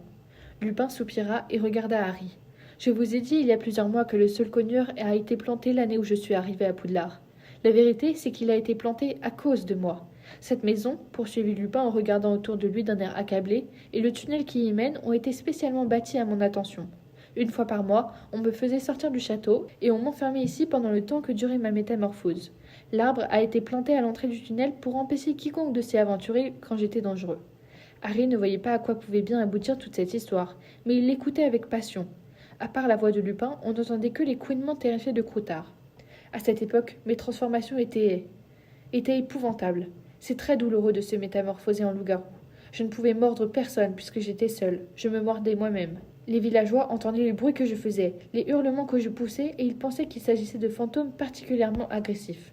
Dumbledore encourageait cette rumeur, et même maintenant, alors que la maison est restée silencieuse pendant des années et des années, les habitants de Préolard n'osent même pas en approcher. Mais en dehors de mes périodes de métamorphose, jamais je n'avais été aussi heureux. Pour la première fois de ma vie, j'avais des amis, 3 excellents amis. Sirius Black, Peter Pettigrew et bien sûr votre père Harry, James Potter. Bien entendu, mes amis s'apercevaient que je disparaissais une fois par mois. J'inventais toutes sortes d'histoires pour expliquer mon absence. Je leur racontais que ma mère était malade et que j'allais la voir à la maison. J'étais terrorisée à l'idée qu'ils me laissent tomber si jamais ils apprenaient ce que j'étais vraiment. Bien entendu, tout comme vous, Hermione, ils ont fini par découvrir la vérité. Mais ils ne m'ont pas du tout laissé tomber. Au contraire, ils ont fait quelque chose qui rendait mes métamorphoses très supportables, et qui en faisait même les meilleurs moments de ma vie. Ils sont devenus des animagis. Mon père aussi dit Harry stupéfait. En effet, répondit Lupin. Il leur a fallu 3 ans pour y parvenir. Votre père et Sirius, ici présents, étaient les élèves les plus brillants de toute l'école. Et c'est heureux car la transformation en animagus peut avoir des conséquences terribles. C'est pour cela que le ministère surveille de près ceux et celles qui essayent de le devenir. Peter eut besoin de toute l'aide de James et de Sirius pour y arriver. Et finalement, au cours de notre 5e année d'études, ils ont enfin réussi. Désormais, chacun d'eux pouvait à volonté se transformer en animal. Mais en quoi cela vous aidait-il demanda Hermione déconcertée. Il leur était impossible de me tenir compagnie sous la forme d'êtres humains. Mais sous forme d'animaux, ils ne risquaient plus rien, répondit Lupin. Un loup-garou ne représente un danger que pour les humains. Chaque mois, il sortait du château en se servant de la cape d'invisibilité de James, et il se transformait. Peter était le plus petit. Il arrivait à se glisser sous les branches du saule-cogneur sans prendre de coups et à appuyer sur le nœud de la racine qui immobilise l'arbre. Tous les trois descendaient alors dans le tunnel et me rejoignaient. Sous leur influence, je devenais moins dangereux. Mon corps était toujours celui d'un loup, mais mon esprit restait de plus en plus humain lorsque j'étais avec eux. Dépêche-toi, Remus, grogna Black qui continuait de contempler Kruta avec une sorte d'avidité qui déformait ses traits. J'y viens, Sirius, j'y viens. À présent que nous pouvions nous transformer tous les quatre, nous avions toutes les possibilités de nous amuser. La nuit, nous quittions la cabane hurlante pour rôder dans le village et dans le parc de Poudlard. Les animaux dont James et Sirius prenaient l'aspect étaient suffisamment grands pour neutraliser un loup-garou en cas de besoin. Je ne crois pas que d'autres élèves de l'école aient jamais eu l'occasion d'explorer plus en détail le parc de Poudlard ou le village de Préolard. Et c'est ainsi que nous avons pu établir la carte du maraudeur en la signant de nom sur nom. Sirius, ses pattes molles, à cause de la douceur de ses pattes de chien. Peter, ses queues de verre, à cause de la queue de rat qui ressemble à un lombric. Et James, c'était cornes de rue. En quel animal commença Harry, mais Hermione l'interrompit. C'était quand même dangereux, fit-elle remarquer. Se promener la nuit en compagnie d'un loup-garou. Que se serait-il passé si vous aviez réussi à leur fausser compagnie et que vous ayez mordu quelqu'un ? Une pensée qui me hante toujours, dit Lupin d'un ton grave. Souvent, cela a failli se produire. Après, nous en plaisantions. Nous étions jeunes, insouciants. Nous avions une confiance éperdue dans notre habileté et notre intelligence. Parfois, je me suis senti coupable d'avoir trahi la confiance de Dumbledore. Il m'avait accepté à Poudlard alors qu'aucun autre directeur d'école ne l'aurait fait. Et il ne se doutait pas que je violais toutes les règles qu'il avait établies pour ma propre sécurité et pour celle des autres. Il n'a jamais su que j'avais amené 3 de mes camarades à devenir des animagis, ce qui était totalement interdit. Mais j'oubliais mon sentiment de culpabilité chaque fois que nous nous réunissions pour préparer nos escapades du mois suivant. Et je n'ai pas changé.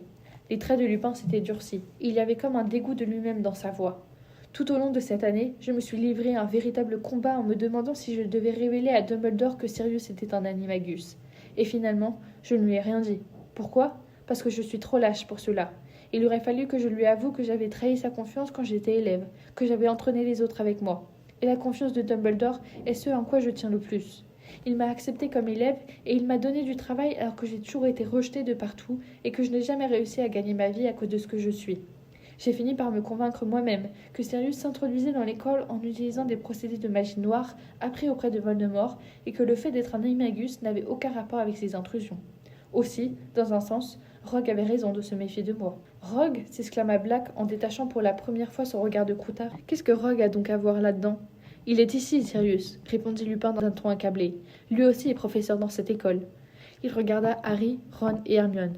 Le professeur Rogue était un de nos condisciples de Poudlard, reprit-il. Il s'est battu avec acharnement pour que le poste de professeur de défense contre les forces du mal ne me soit pas confié. Tout au long de l'année, il a répété à Dumbledore qu'on ne pouvait pas me faire confiance. Il a ses raisons. Un jour, Sirius lui a fait une farce qui a failli le tuer, et à laquelle j'ai participé malgré moi.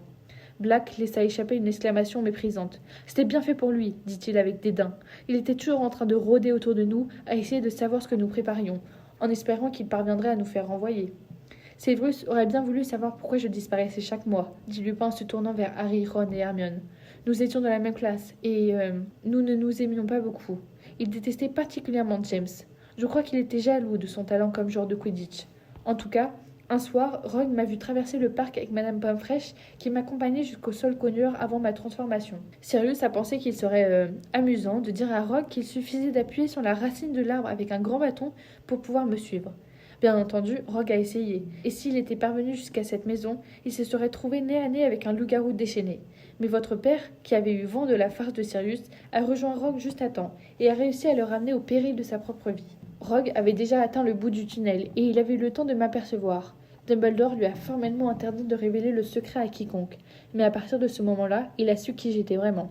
« C'est pour ça que Rogue ne vous aime pas ?» dit lentement Harry. « Parce qu'il a cru que vous étiez complice de la farce ?»« Exactement !» lança une voix glaciale derrière Lupin. Severus Rogue se débarrassa de la cape d'invisibilité sous laquelle il s'était caché et pointa sa baguette magique sur Lupin. Chapitre 19. Le serviteur de Voldemort. Hermione poussa un hurlement. Black se leva d'un bond. Harry sursauta, comme s'il avait reçu une décharge électrique. « J'ai trouvé ceci, au pied du saule-cogneur, » dit Rogue en jetant la cape d'invisibilité par terre. Sa baguette magique toujours pointée sur Lupin. « C'est très pratique, Potter. Je vous remercie. » Rogue était légèrement essoufflé, mais son visage exprimait un sentiment de triomphe qu'il avait peine à dissimuler. « Vous vous demandez sans doute comment j'ai su que vous étiez ici, dit-il, les yeux étincelants. Je suis allé faire un tour dans ton bureau, Lupin.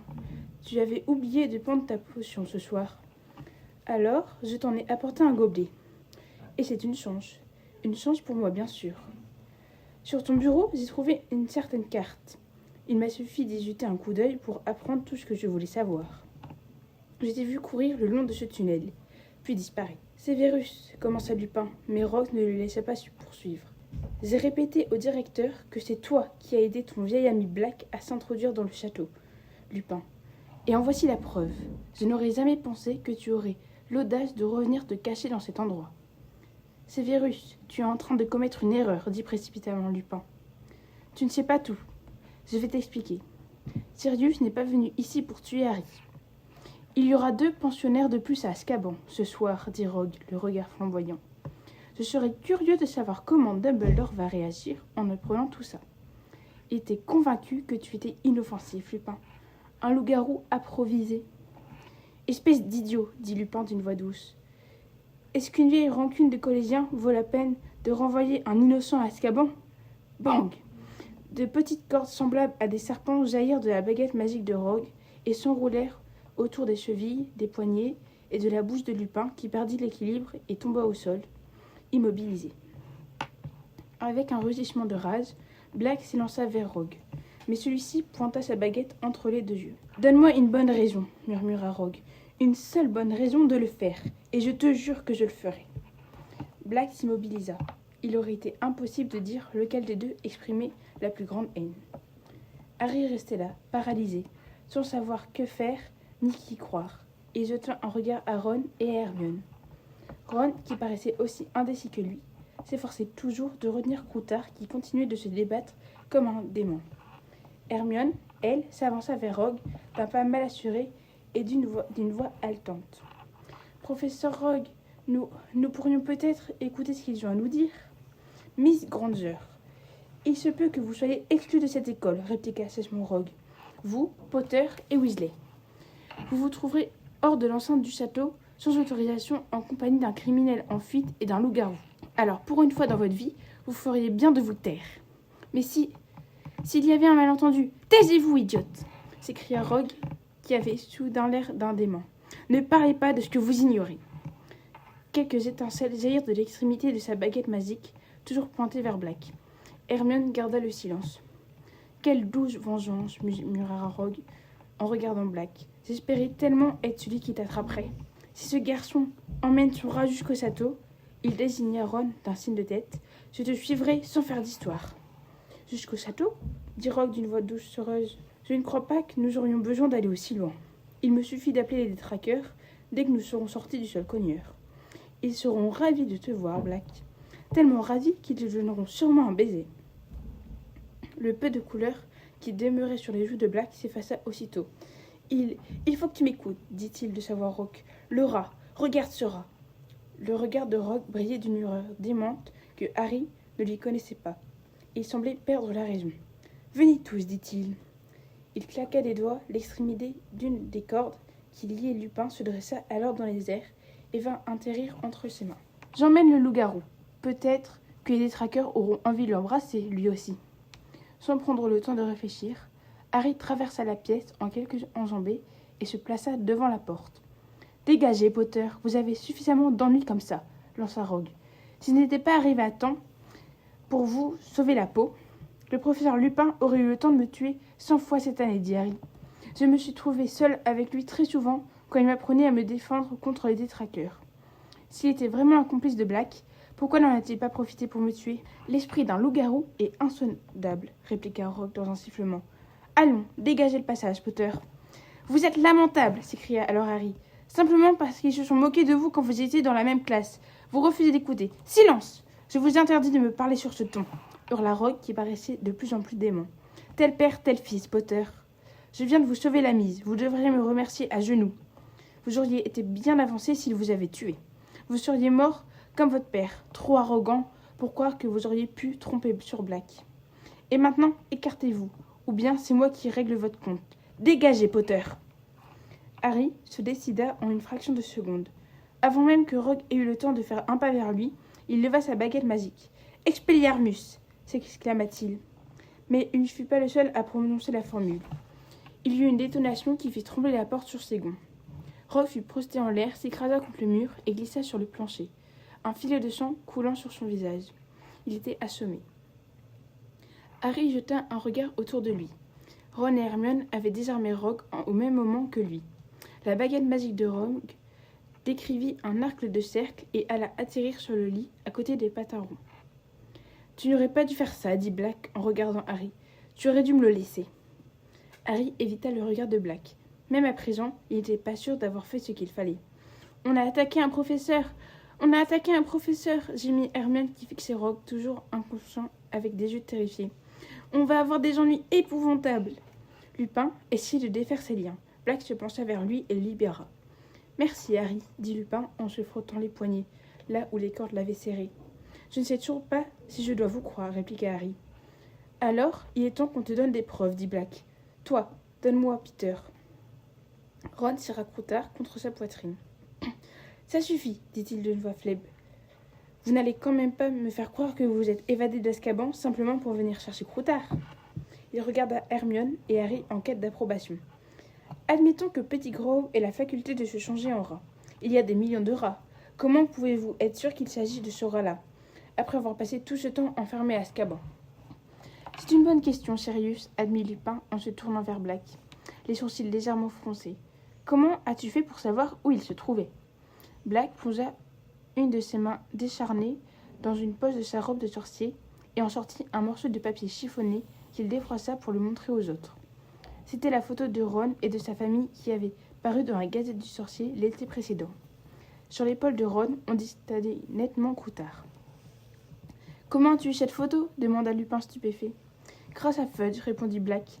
Quand il est venu inspecter Azkaban l'année dernière, il m'a donné son journal. Et là, j'ai reconnu Peter à la première page, sur l'épaule de ce garçon. J'ai tout de suite su que c'était lui. Combien de fois ne s'est-il pas métamorphosé devant mes yeux ? Et la légende indiquait que ce jeune homme s'apprêtait à retourner à Poudlard, où il suivait ses études, et où Harry se trouvait aussi. « Mon Dieu !» murmura Lupin en regardant alternativement Croutard et la photo du journal. « Sa patte avant !»« Qu'est-ce qu'elle a, sa patte avant ?» lança Ron sur un ton de défi. « Il lui manque un doigt, » répondit Black. « Bien sûr, dit Lupin dans un souffle, c'était simple et remarquablement intelligent. Il se l'est tranché lui-même. » Juste avant de se transformer, poursuivit Black. Quand je l'ai immobilisé dans un coin, il s'est mis à hurler que j'avais trahi James et Lily pour que tout le monde l'entende autour de nous. Et avant que j'aie eu le temps de lui jeter un sort, il a dévasté la rue en tenant sa baguette magique derrière son dos. Il a tué tous les passants dans un rayon de 5 ou 6 mètres, et puis il s'est transformé et il a pris la fuite par les égouts avec les autres rats. « On ne vous a jamais raconté ça, Ron, dit Lupin. Tout ce qu'on a retrouvé de Peter, c'est un doigt de sa main. Croutard s'est sans doute battu avec un autre rat, et il a perdu un doigt dans la bagarre, répliqua Ron. Ça fait une éternité qu'il est dans la famille. 12 ans, dit Lupin. Vous ne vous êtes jamais demandé comment il se fait qu'il ait vécu aussi longtemps ? On s'est bien occupé de lui, répondit Ron. Il n'a pas très bonne mine pour le moment. Vous ne trouvez pas ? fit remarquer Lupin. Je pense qu'il a dû perdre du poids depuis le jour où il a appris que Sirius s'était évadé. C'est ce chat cinglé qui lui a fait peur, s'exclama Ron en désignant d'un signe de tête Pataron qui continue de ronronner sur le lit. Mais les dates ne concordaient pas, pensa soudain Harry. Croutard avait semblé malade bien avant de connaître Pataron et était en mauvaise santé depuis le retour d'Égypte de Ron, depuis le moment où Black s'était évadé. Ce chat n'est pas cinglé du tout, dit Black. Il tendit la main décharnée et caressa la tête touffue de Pataron.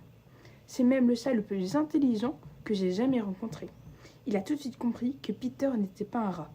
Il a aussi compris que je n'étais pas un chien dès la première fois où il m'a vu. Il a fallu du temps avant qu'il me fasse confiance. Finalement, j'ai réussi à lui faire comprendre ce que je cherchais. Et il m'a aidé. « Que voulez-vous dire ?» demanda Hermione dans un souffle. Il a essayé de m'amener Peter, mais il n'a pas réussi. Alors, il a volé la liste des mots de passe qui permettaient d'accéder à Gryffondor et me l'a apporté. D'après ce que j'ai compris, il a trouvé le papier sur la table de chevet d'un des élèves. Harry ne savait plus ce qu'il fallait croire. Tout cela paraissait tellement absurde. Et pourtant... Mais Peter a compris ce qui se passait et il s'est enfui, poursuivit Black. Ce chat, Pataron, c'est ça ? m'a dit qu'il avait laissé des traces de sang sur les draps. J'imagine qu'il a dû se faire mordre lui-même. Il avait déjà réussi à faire croire sa mort une première fois. Harry retrouva alors ses esprits. « Et pourquoi a-t-il fait semblant d'être mort » s'écria-t-il avec fureur. « Parce qu'il savait que vous vouliez le tuer, comme vous avez tué mes parents. »« Non, dit Lupin. Harry. Et maintenant, vous avez décidé de l'achever. »« En effet, dit Black en jetant au rat un regard assassin. »« Dans ce cas, j'aurais dû laisser Rogue vous capturer, » s'exclama Harry. « Harry, dit précipitamment Lupin, vous ne comprenez donc pas ? Pendant tout ce temps, nous avons cru que Sirius avait trahi vos parents et que Peter l'avait poursuivi pour les venger. Mais c'était le contraire. Essayez de comprendre. C'est Peter qui a trahi votre mère et votre père, et c'est Sirius qui a voulu les venger en poursuivant Peter. « Ce n'est pas vrai !» hurla Harry. « Il était leur gardien de secret. Et il l'a dit avant que vous arriviez. Il a dit qu'il les avait tués. » Il tendait l'index vers Black qui haussait lentement la tête. Ses yeux caves paraissaient soudain étincelants. « Harry, c'est comme si je les avais tués, dit-il de sa voix rauque. Au dernier moment, j'ai convaincu James et Lily de prendre Peter à ma place, de faire de lui leur gardien du secret au lieu de moi. C'est ma faute, je le sais. Le soir où ils ont été tués, j'ai voulu vérifier que Peter était toujours en sécurité. Mais quand je suis arrivée dans sa cachette, il était parti. Il n'y avait aucune trace de lutte cependant. C'était bizarre. J'ai eu peur et je me suis précipitée dans la maison de tes parents. Lorsque j'ai vu la maison détruite et leurs cadavres, j'ai compris ce que Peter avait fait. Ce que moi, j'avais fait d'une certaine manière, acheva-t-il, la voix brisée. Ça suffit, dit Lupin. Il avait parlé d'une voix dure, métallique, que Harry ne lui connaissait pas. Il n'y a qu'une seule façon de prouver ce qui s'est véritablement passé, poursuivit-il. Ron, donnez-moi ce rat. Qu'est-ce que vous allez lui faire si je vous le donne ? Demanda Ron tendu. L'obliger à se montrer, dit Lupin. Si c'est vraiment un rat, il ne sentira rien du tout. Ron hésita, puis il finit par donner Croutard à Lupin, qui le prit entre ses mains. Croutard se mit à couiner en se tortillant désespérément, ses petits yeux noirs exorbités. « Prêt, Sirius » dit Lupin. Black, qui avait déjà pris sa baguette magique de Rogue sur le lit, s'approcha de Lupin et du rat qui se débattit. Les yeux de Black semblèrent soudain s'enflammer dans leur orbite. « Ensemble » dit-il à voix basse. « Oui » répondit Lupin, qui tenait fermement Croutard dans une main et sa baguette magique dans l'autre. « À trois, attention !» 1, 2, 3. Un éclair bleu jaillit des deux baguettes magiques. Pendant l'instant, Croutard sembla vicher dans les airs. Son petit corps noir agitait de convulsions. Ron poussa un cri. Le rat tomba sur le plancher. Il y eut alors un autre éclair aveuglant, puis... On aurait dit la croissance d'un arbre dans un film en accéléré. Une tête sortit du sol, puis des bras poussèrent et des jambes. Un instant plus tard, un homme se tenait debout à l'endroit où Croutard était tombé. L'homme, recroquevillé sur lui-même, se tordait les mains. Sur le lit, Patin Rond s'était mis à cracher, les poils dressés sur son échine. L'homme était petit, à peine plus grand que Harry et Hermione. Le sommet de son crâne était chauve, entouré de cheveux fins en bataille, à la couleur indéfinissable. Il avait l'aspect flétri d'un homme replé qui aurait perdu beaucoup de poids en peu de temps. Sa peau paraissait sale et terne, comme les poils de Croutard. Et il avait conservé quelque chose du rat dans son nez pointu et ses petits yeux humides. La respiration saccadée, il regarda autour de lui. Harry vit ses yeux se tourner brièvement vers la porte, puis changer à nouveau de direction. « Bonjour, Peter, » dit Lupin d'un ton joyeux, comme s'il était tout naturel de voir un rat se transformer en un vieux camarade d'école. « Ça fait longtemps qu'on ne s'est pas vu. Sirius Rémus !» Petit Gros avait une petite voix couinante, semblable à des cris de rat. Pendant un instant, ses yeux se tournèrent une nouvelle fois vers la porte. « Mes amis, mes chers vieux amis !» Black leva sa baguette, mais Lupin lui attrapa le poignet, en lui lançant un regard noir et s'adressa à nouveau à Petit Gros d'un ton léger et désinvolte. « Nous avons eu une petite conversation, Peter, au sujet de ce qui s'est passé la nuit où James et Lily sont morts. Il est possible que quelques détails t'aient échappé pendant que tu poussais tes petits cris en essayant de t'enfuir. » « Rémus, dit Petit Gros d'une voix haletante tandis que des gouttes de sueur perlaient à son front. Tu ne vas pas le croire quand même. Il a essayé de me tuer, Rémus. C'est ce qu'on a entendu dire, répondit Lupin d'un ton plus froid. J'aimerais que tu m'aides à éclaircir quelques points obscurs, Peter, si tu veux bien. Il veut encore essayer de me tuer, glapit Petit Gros, montrant Black du doigt. Harry remarqua qu'il pointait son médius, car il n'avait plus d'index. Il a tué Lily et James, et maintenant, C'est moi qui veux tuer. Il faut que tu m'aides, Rémus. Le visage de Black, son regard insondable, braqué sur Petit Gros, ressemblait plus que jamais à une tête de mort. Personne n'essayera de te tuer tant que nous n'aurons pas tiré quelques petites choses au clair, dit Lupin. Des choses au clair ? Petit Gros recommença à jeter des regards autour de lui. Ses yeux se posèrent sur les fenêtres obstruées, puis à nouveau vers la porte. Je savais qu'ils me poursuivraient, qu'ils essaieraient à tout prix de me retrouver. Ça fait 12 ans que je m'y attends. Tu savais que Sirius arriverait à s'évader d'Azkaban, s'étonna Lupin, alors que personne d'autre n'y était arrivé avant lui. Il connaît des procédés de magie noire dont nous n'avons aucune idée, s'écria Petit Gros de sa petite voix suraiguë. Sinon, comment aurait-il pu sortir de là ? J'imagine que celui dont on ne doit pas prononcer le nom lui a enseigné quelques secrets. Black éclata de rire, d'un horrible rire sans joie qui retentit longuement dans la pièce. Voldemort, m'apprendre des secrets, dit-il ? Petit Gros se recroquevilla, comme si Black l'avait menacé d'un fouet. Tu as peur d'entendre le nom de ton maître, dit Black. Je te comprends, Peter. Ses amis ne doivent pas être très contents de toi, j'imagine.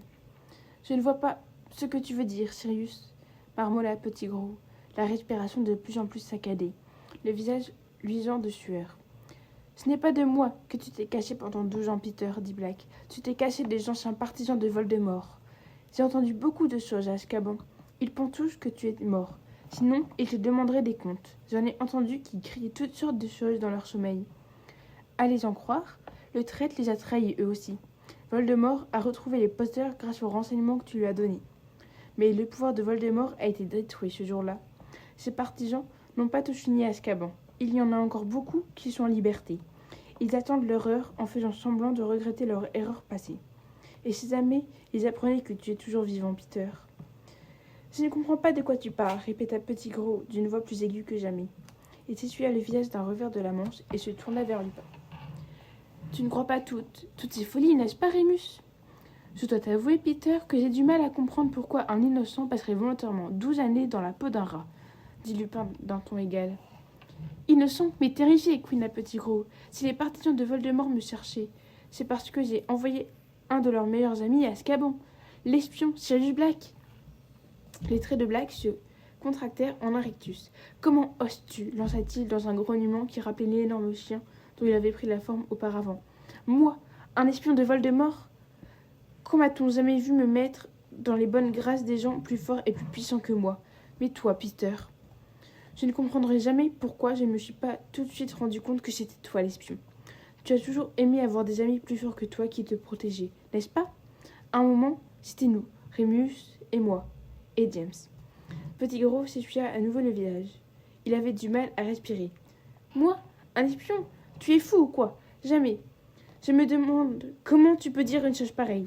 Lily et James ont fait de toi leur gardien du secret parce que je leur ai conseillé, siffla Black avec tant de haine que Petit Gros recula d'un pas. J'ai pensé que c'était le meilleur plan. Un coup de bluff. J'étais sûr que Voldemort croirait que c'était moi. Ils n'auraient jamais pensé qu'ils puissent confier leur secret à un être faible et sans talent comme toi. Pour toi, c'était sans doute le plus beau moment de ta misérable vie, n'est-ce pas ? De pouvoir dire à Voldemort que tu savais où se trouvaient les Potter. Petit Gros marmonnait machinalement des paroles incompréhensibles. Harry saisit quelques mots. Exagéré, démence. Mais ce qui le frappa surtout, ce fut le teint grisâtre de Petit Gros et la façon dont il jetait des coups d'œil en direction des fenêtres et de la porte. Professeur Lupin, murmura timidement Hermione. Est-ce que je peux dire quelque chose ? Certainement, Hermione, répondit Lupin d'un ton courtois. Eh bien, Croutard, je veux dire, cet homme, il a dormi dans le même dortoir que Harry pendant 3 ans. S'il est vraiment au service de vous savez qui, comment se fait-il qu'il ne soit jamais pris à Harry jusqu'à maintenant ? Et voilà, s'exclama Petit Gros en montrant Hermione de sa main mutilée. Merci. Tu vois, Rémus, je n'ai jamais touché à un cheveu de Harry. Pourquoi l'aurais-je fait d'ailleurs ? Je vais te dire pourquoi, répliqua Black. Parce que tu n'as jamais rien fait pour personne tant que tu n'étais pas sûr que ça te rapporterait quelque chose. Voldemort s'est caché pendant 12 ans. On dit qu'il est à demi-mort. Tu n'allais tout de même pas commettre un meurtre sous le nez d'Albus Dumbledore pour le compte d'un sorcier moribond qui avait perdu tous ses pouvoirs. Avant de te remettre à son service, tu voulais être sûr qu'il soit à nouveau le plus fort. Et c'est pour cette raison que tu t'es fait adopter par une famille de sorciers. Comme ça, tu étais au courant des dernières nouvelles, n'est-ce pas, Peter ? au cas où son ancien protecteur aurait retrouvé sa puissance et qu'il redevienne avantageux pour le rejoindre. Petit Gros ouvrit et referma la bouche à plusieurs reprises. Il semblait avoir perdu la faculté de parler. Monsieur Black? Sirius? Dit Hermione timidement. Black sursauta en l'entendant s'adresser à lui de cette manière et fixa Hermione d'un air stupéfait, comme s'il avait oublié qu'on puisse à nouveau lui parler poliment. Si je peux vous poser la question, comment avez-vous fait pour vous évader d'Azkaban si vous n'avez pas eu recours à la magie noire? Merci, balbutia Petit Gros en hochant frénétiquement la tête. C'est exactement ce que je voulais. Lupin le fit taire d'un regard. Black regarda Hermione avec un froncement de sourcils, mais son visage n'exprimait aucun agacement. Il semblait plutôt réfléchir à sa réponse. « Je ne sais pas comment j'ai fait, dit-il lentement. Je crois que la seule raison pour laquelle je ne suis pas devenu fou, c'est que je me savais innocent. Et comme ce n'était pas une pensée heureuse, les détraqueurs n'ont pas pu la détruire en moi. Mais c'est grâce à cela que j'ai gardé la raison. Cette pensée m'a permis de conserver mes pouvoirs. Et quand les choses devenaient trop insupportables, je me transformais dans ma cellule. Je devenais un chien. Les détraqueurs sont aveugles, comprenez-vous? Ils se rendent compte de la présence des gens en percevant leurs émotions. Et ils sentaient que mes émotions étaient moins humaines, moins complexes lorsque j'étais un chien. Alors, ils pensaient que j'étais en train de devenir fou comme les autres. Ils n'avaient donc aucun soupçon. Mais j'étais faible, très faible. Et sans baguette magique, je ne pouvais pas espérer les repousser. Et puis un jour, j'ai vu Peter sur cette photo. Je me suis rendu compte qu'il était à Poudlard, avec Harry. Dans une excellente situation pour agir, si jamais il apprenait que le Seigneur des Ténèbres avait retrouvé sa puissance. Petit Gros hocha la tête en remuant les lèvres, les yeux fixés sur Black comme s'il était hypnotisé, prêt à frapper au moment où il se sentirait soutenu, prêt à livrer aux forces du mal le dernier des Potter. S'il donnait Harry, qui pourrait affirmer qu'il avait trahi Lord Voldemort? Il serait accueilli avec les honneurs. Il fallait donc que je fasse quelque chose. C'était le seul à savoir que Peter était toujours vivant. Harry se rappela ce que M. Weasley avait raconté à Madame Weasley. Les gardiens lui ont dit que depuis un certain temps, Black parlait dans son sommeil et qu'il répétait toujours la même chose. Il est à Poudlard, il est à Poudlard. C'était comme si quelqu'un avait allumé un feu dans ma tête, poursuivit Black. Un feu que les détraqueurs n'avaient pas le pouvoir d'éteindre. Ce n'était pas un sentiment heureux, c'était une obsession. Mais elle me donnait la force, elle rendait mon esprit plus clair. Alors, un soir, quand ils ont ouvert la porte de ma cellule pour m'apporter à manger, je me suis faufilée dans le couloir sous ma forme de chien. Il est tellement plus difficile pour eux de sentir les émotions d'un animal qu'ils ne se rendent compte de rien. J'étais très mince, suffisamment mince pour me glisser à travers les grilles. Toujours sous mon apparence de chien, j'ai quitté l'île et j'ai nagé jusqu'à la rive opposée.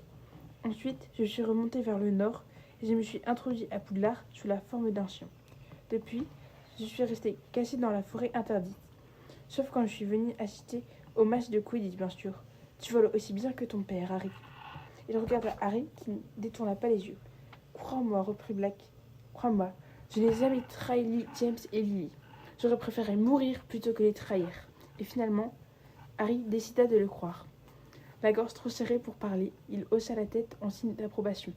Non, Petit Gros était tombé à genoux, comme si le signe de tête de Harry avait signifié sa propre condamnation à mort. Il s'avança en traînant les genoux sur le plancher et se prosterna, les mains jointes devant lui comme en prière. « Sirius, c'est moi, c'est Peter, ton ami. Tu ne vas quand même pas... » Black fit mine de lui donner un coup de pied et Peter se recroquevilla. « Ma robe est suffisamment sale, ne la touche pas en plus. »« Rémus, couina Petit Gros en tournant vers Lupin. Tu ne vas pas croire tout ça. Sirius t'aurait dit s'il avait changé de gardien secret. Il ne me l'aurait pas dit s'il avait pensé que c'était moi, l'espion, fit remarquer Lupin. C'est bien pour cette raison que tu ne m'as rien dit, Sirius, demanda-t-il. Pardonne-moi, répondit Black. Bien sûr, Pat Molle, mon vieil ami, dit Lupin, qui était en train de relever ses manches. Et toi, tu me pardonnes d'avoir cru que c'était toi l'espion? Évidemment, répondit Black. Et l'ombre d'un sourire passa sur son visage. Lui aussi releva ses manches. On le tue ensemble, dit-il. Oui, dit sombrement Lupin. Non, vous n'allez pas faire ça, haleta Petit Gros, et se traîna alors vers Ron. Ron, est-ce que je ne t'ai pas été fidèle? N'ai-je pas été un bon compagnon? Tu ne vas pas les laisser me tuer. Ron, tu es de mon côté, n'est-ce pas? Mais Ron contemplait Petit Gros avec répulsion. Quand je pense que j'étais laissé dormir dans mon lit. Gentil garçon, gentil maître, gémit Petit Gros en rampant vers Ron. Tu ne vas pas les laisser faire. J'étais ton rat, un animal fidèle. Si tu étais meilleur sous l'aspect d'un rat que celui d'un homme, il n'y a pas de quoi être fier, Peter, dit Black d'une voix dure. Ron, que la douleur rendait de plus en plus pâle, ramena sa jambe cassée contre lui pour la tenir hors d'atteinte de Petit Gros. Celui-ci, toujours à genoux, se traîna alors vers Hermione et saisit le bras de sa robe. Douce jeune fille, brillante élève, tu ne vas pas les laisser me... Aide-moi. Hermione arracha sa robe des mains de Petit Gros et recula contre le mur, l'air horrifié. Alors Petit Gros se tourna vers Harry. Harry, tu ressembles tellement à ton père. Tu es son portrait. Comment oses-tu t'adresser à Harry, rugit Black. Comment oses-tu le regarder en face? Comment oses-tu parler de James devant lui? Harry, murmura Petit Gros en se traînant vers lui, les mains tendues. Harry, James n'aurait pas voulu qu'on me tue. James aurait compris, Harry. Il aurait eu pitié de moi. Black et Lupin saisirent alors Petit Gros par les épaules et le rejetèrent en arrière. Il retomba assis sur le sol, les yeux levés vers eux, le visage convulsé de terreur. Tu as livré Lily et James à Voldemort, dit Black, qui tremblait lui aussi. Tu oserais le nier? Petit Gros fondit en larmes. C'était un spectacle répugnant. On aurait dit un gros bébé chauve qui se tortillait par terre. Sirius, planissait-il. Que pouvais-je faire? Le Seigneur des Ténèbres, tu ne te rends pas compte. Il possède des armes dont tu n'as pas idée. J'avais peur, Sirius. Je n'ai jamais été courageux comme toi, ou comme Remus et James. Je ne voulais pas ça. Celui dont ne doit pas prononcer le nom m'a forcé. Ne mens pas, hurla Black. Tu l'as renseigné pendant toute une année avant que Lily et James ne meurent. Tu étais son espion. Il ralliait tout le monde, produisit Petit Gros. Qu'avait-on à gagner en s'opposant à lui? Qu'avait-on à gagner en combattant le sorcier le plus maléfique qui ait jamais existé, dit Black, animé d'une terrible fureur. On avait à gagner des vies innocentes, Peter. Tu ne comprends pas, gémit Petit Gros. Il m'aurait tué. Alors tu aurais dû mourir plutôt que trahir tes amis. Mourir comme nous serions morts pour toi s'il l'avait fallu. Black et Lupin se tenaient à côté de lui, leurs baguettes magiques levées. Tu aurais dû comprendre, dit Lupin d'une voix paisible, que si Voldemort ne te tuait pas, c'est nous qui le ferions. Adieu, Peter. Hermione se tourna vers le mur, le visage dans une main. Non, cria Harry, et se précipita devant Petit Gros face aux baguettes magiques. Vous ne pouvez pas le tuer, dit-il, la respiration précipitée. Vous ne pouvez pas. Harry, c'est à cause de cette vermine que tu n'as plus de parents, gronda Black. Ce lamentable détritus t'aurait même tué, toi aussi, sans le moindre scrupule. Tu l'as entendu. Sa répugnance de petite personne avait beaucoup plus de valeur à ses yeux que toute ta famille. Je sais, dit Harry, mais il faut l'emmener au château. Nous le livrons des traqueurs. Il ira à Azkaban. Ne le tuez pas. Harry, balbuta Petit Gros en lui serrant les genoux. Merci. C'est plus que je ne le mérite. Merci. Lâchez-moi, lança Harry qui se dégagea de l'étreinte de Petit Gros avec une grimace de dégoût. Je ne fais pas ça pour vous. Je le fais parce que je pense que mon père n'aurait pas voulu que ses meilleurs amis se transforment en tueurs. Simplement à cause de vous. Tout le monde resta immobile et silencieux, sauf Petit Gros, dont on entendait la respiration sifflante. Black et Lupin échangèrent un regard. Puis, d'un même mouvement, ils abaissèrent leurs baguettes. Tu es la seule personne qui ait le droit de décider, Harry, dit Black. Mais pense à ce qu'il a fait. Il ira à Azkaban, répéta Harry. Si quelqu'un mérite d'être enfermé là-bas, c'est bien lui. Très bien, dit Lupin. Écartez-vous, Harry. Harry hésita. Je vais simplement le ligoter, dit Lupin. Je vous promets que je ne lui ferai rien d'autre. Harry s'écarta. De fines cordes jaillirent de la baguette de Lupin, et un instant plus tard, Petit Gros se trémoussait sur le sol fiselé et bâillonné. Mais si jamais tu te transformes en rat, Peter, grogna Black. Sa propre baguette partait sur Petit Gros. Cette fois, nous te tuerons. Tu es d'accord, Harry? Harry regarda la pitoyable silhouette qui gigotait sur le plancher et approuva d'un signe de tête en s'assurant que Petit Gros l'avait vu. Très bien, dit Lupin. Ron, je ne peux pas soigner les fractures aussi bien que Madame Pomme-Fraîche. Alors le mieux, c'est que nous mettions une attelle en attendant de pouvoir vous emmener à l'infirmerie. Il se pencha sur Ron, taposa sa jambe d'un coup de baguette magique et murmura « Férula ». Aussitôt, des bandages s'enroulèrent autour de sa jambe de Ron en la fixant étroitement à une attelle. Ron posa prudemment sa jambe par terre et ne sembla ressentir aucune douleur. « C'est beaucoup mieux comme ça, dit-il. Merci. » Et le professeur Rogue, dit Hermione d'une petite voix en regardant Rogue qui était toujours évanoui par terre. « Il n'a rien de grave, dit Lupin qui se pencha pour lui prendre le pouls. Vous avez simplement fait preuve d'un peu trop d'enthousiasme. Toujours inconscient. Il vaut peut-être mieux ne pas le ranimer avant d'être revenu au château. On va l'emmener comme ça. Mobili corpus, murmura-t-il. Comme sur le taché de fils invisibles aux poignets, au cou et aux genoux, Rogue se retrouva debout, la tête ballottante, telle une marionnette grotesque. Il flottait à quelques centimètres au-dessus du sol, les pieds pendants. Lupin prit la cape d'invisibilité et la glissa dans sa poche. « Il faudrait que deux d'entre nous s'enseignent à cette chose, dit Black en touchant Petit Gros du bout du pied, par mesure de précaution. Moi, dit Lupin. Et moi aussi, ajouta Ron d'un air féroce. Il boitait, mais parvenait à tenir debout sans trop de mal. D'un coup de baguette magique, Black fit apparaître deux grosses paires de menottes. Bientôt, Petit Gros fut à nouveau enchaîné d'un côté à Lupin et de l'autre à Ron, qui avait le visage fermé. Il semblait considérer comme une insulte personnelle la révélation de la véritable identité des Croûtards.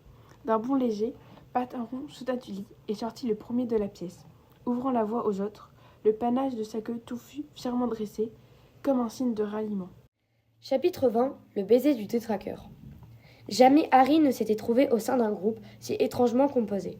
Patin-Rond descendait l'escalier, le premier, Lupin, Petit Gros et Ron le suivaient.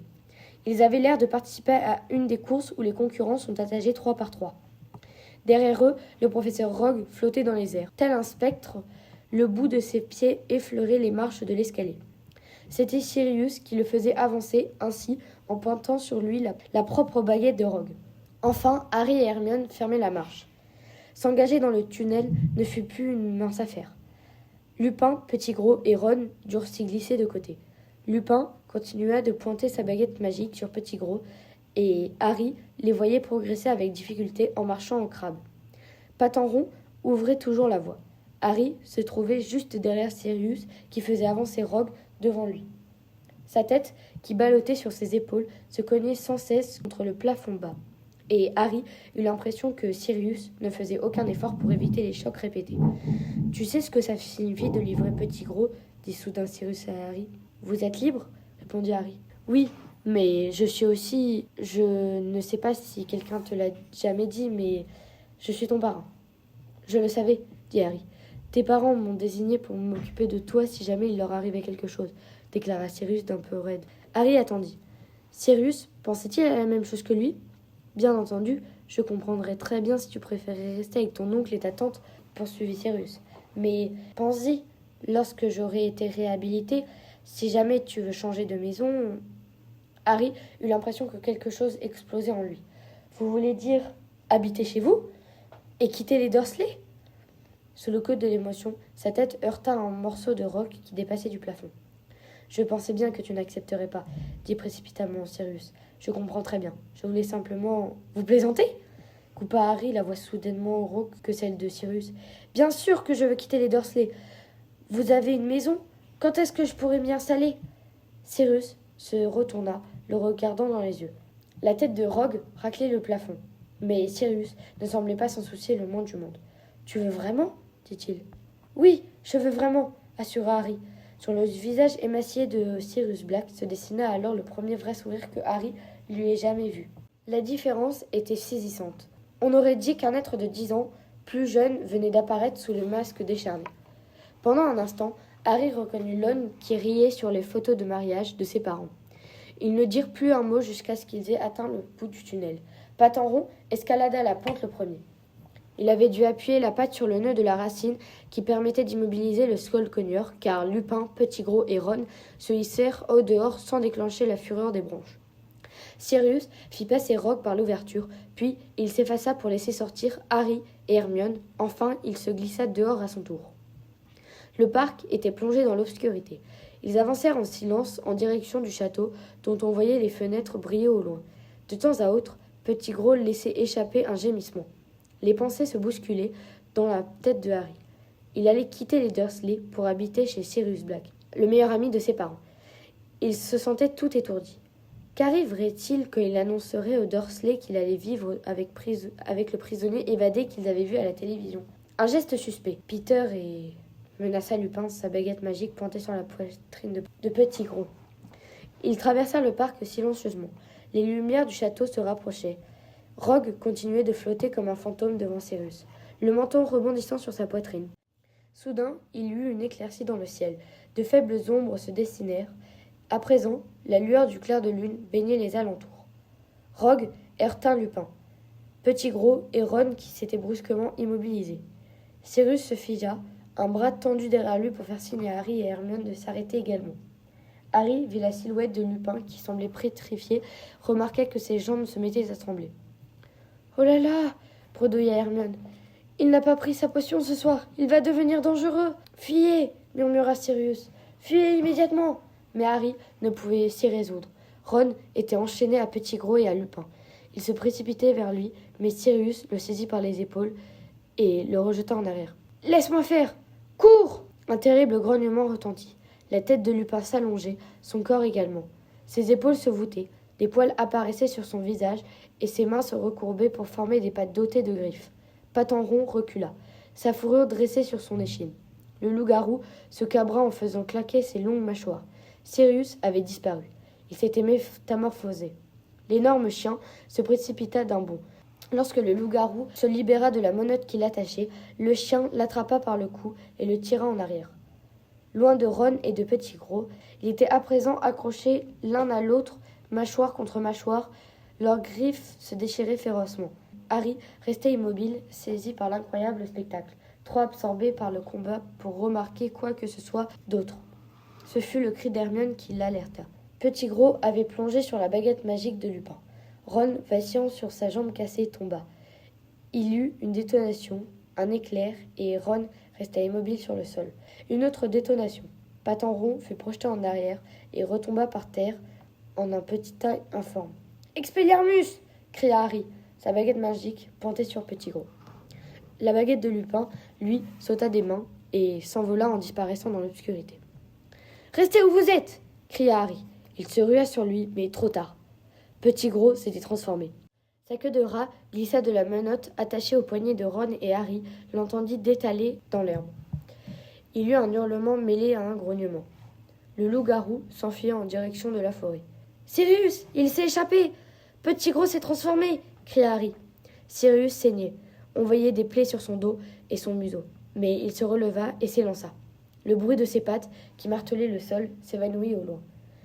Harry et Hermione se précipitèrent sur Ron. « Qu'est-ce qu'il lui a fait ?» murmura Hermione. Ron avait les yeux mi-clos, la bouche ouverte, et il était vivant sans aucun doute. Il l'entendait respirer, mais il ne semblait pas les reconnaître. « Je ne sais pas. » Harry regarda désespérément autour de lui. Black et Lupin partis. Il n'y avait plus que Rogue qui continuait de flotter inconscient au-dessus du sol. « Il vaut mieux les amener au château et prévenir quelqu'un, » dit Harry. « Viens. » Ils entendirent alors un aboiement, puis le gémissement d'un chien qui souffre. « Sirius !» murmura Harry en sculptant l'obscurité. Il y eut un moment d'hésitation, mais il ne pouvait rien faire pour Ron dans l'immédiat, et de toute évidence, Black avait des ennuis. Harry se précipita sur Hermione. L'aboiement semblait provenir du bord du lac. Harry courut à toutes jambes. Il éprouva alors une sensation de froid, sans comprendre tout de suite ce que cela signifiait. L'aboiement s'interrompit brusquement. Lorsqu'ils atteignirent la rive du lac, Harry et Hermione comprirent pourquoi Sirius avait repris sa forme humaine. Il était prostré par terre et se protégeait la tête de ses mains. « Non, gémissait-il. Non, s'il vous plaît. » Alors, Harry les vit. Les détraqueurs, au nombre d'une centaine, se déployaient en une masse noire autour du lac en s'approchant d'eux. Il fit aussitôt volte-face. Le froid glacial pénétrait ses entrailles, un brouillard commençait à lui obscurer la vue. De tous les côtés, d'autres détraqueurs surgissaient de l'obscurité et les encerclaient. « Hermione, pense à un souvenir heureux !» hurla Harry qui leva sa baguette, battant des paupières pour essayer de s'éclaircir la vue, secouant la tête pour faire taire le faible cri qui commençait à s'élever en lui. « Je vais aller habiter chez mon parrain.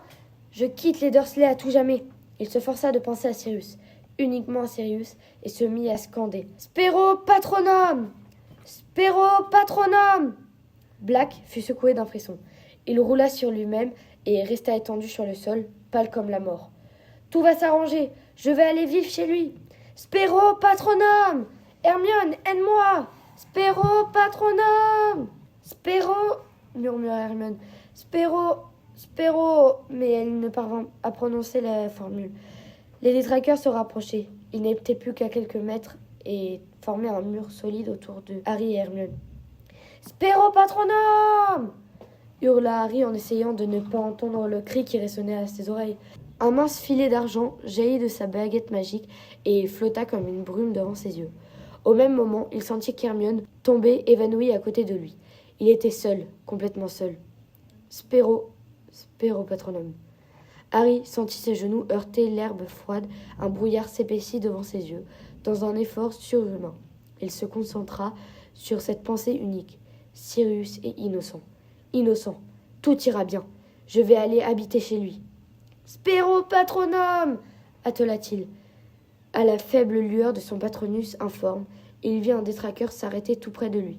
Il n'arrivait pas à traverser le nuage d'argent que Harry avait fait surgir de sa baguette magique, d'une main morte, putréfiée sortie de la cape noire, et fit un geste comme pour écarter le patronus. « Non, non, balbutia Harry, il est innocent.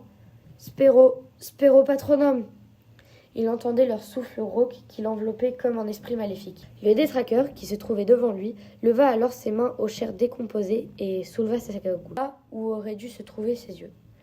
Il n'aurait qu'une peau fine et grise, couverte de croûtes tendues sur des orbites vides. En revanche, il avait une bouche. Un trou béant, informe, qui aspirait l'air dans un râle de mort. Harry se sentit paralysé de terreur. Il était incapable de faire un geste, incapable de prononcer un mot.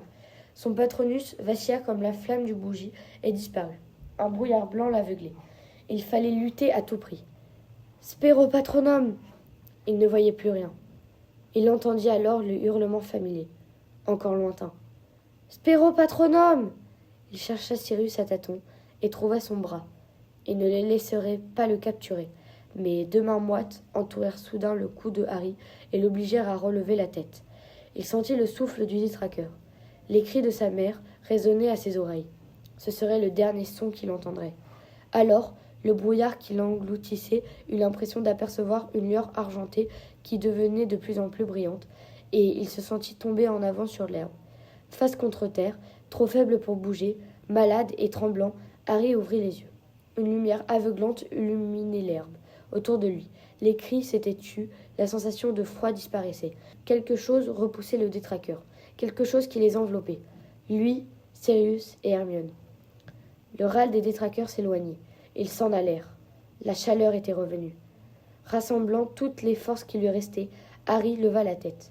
Dans la lumière argentée, il vit un animal qui s'éloignait en galopant à la surface du lac, la vue brouillée par la sueur qui ruisselait sur son front. Harry essaya de reconnaître l'animal. Il avait le pelage brillant comme celui d'une licorne. S'efforçant de demeurer conscient, Harry le vit s'immobiliser sur la rive opposée. Pendant un instant, il distingua quelqu'un qui levait la main pour le caresser, quelqu'un qui lui semblait étrangement familier. Mais c'était impossible. Harry ne comprenait plus rien. D'ailleurs, il n'arrivait plus à réfléchir. Il sentit ses dernières forces l'abandonner et sa tête retomba sur le sol. Il s'était évanoui.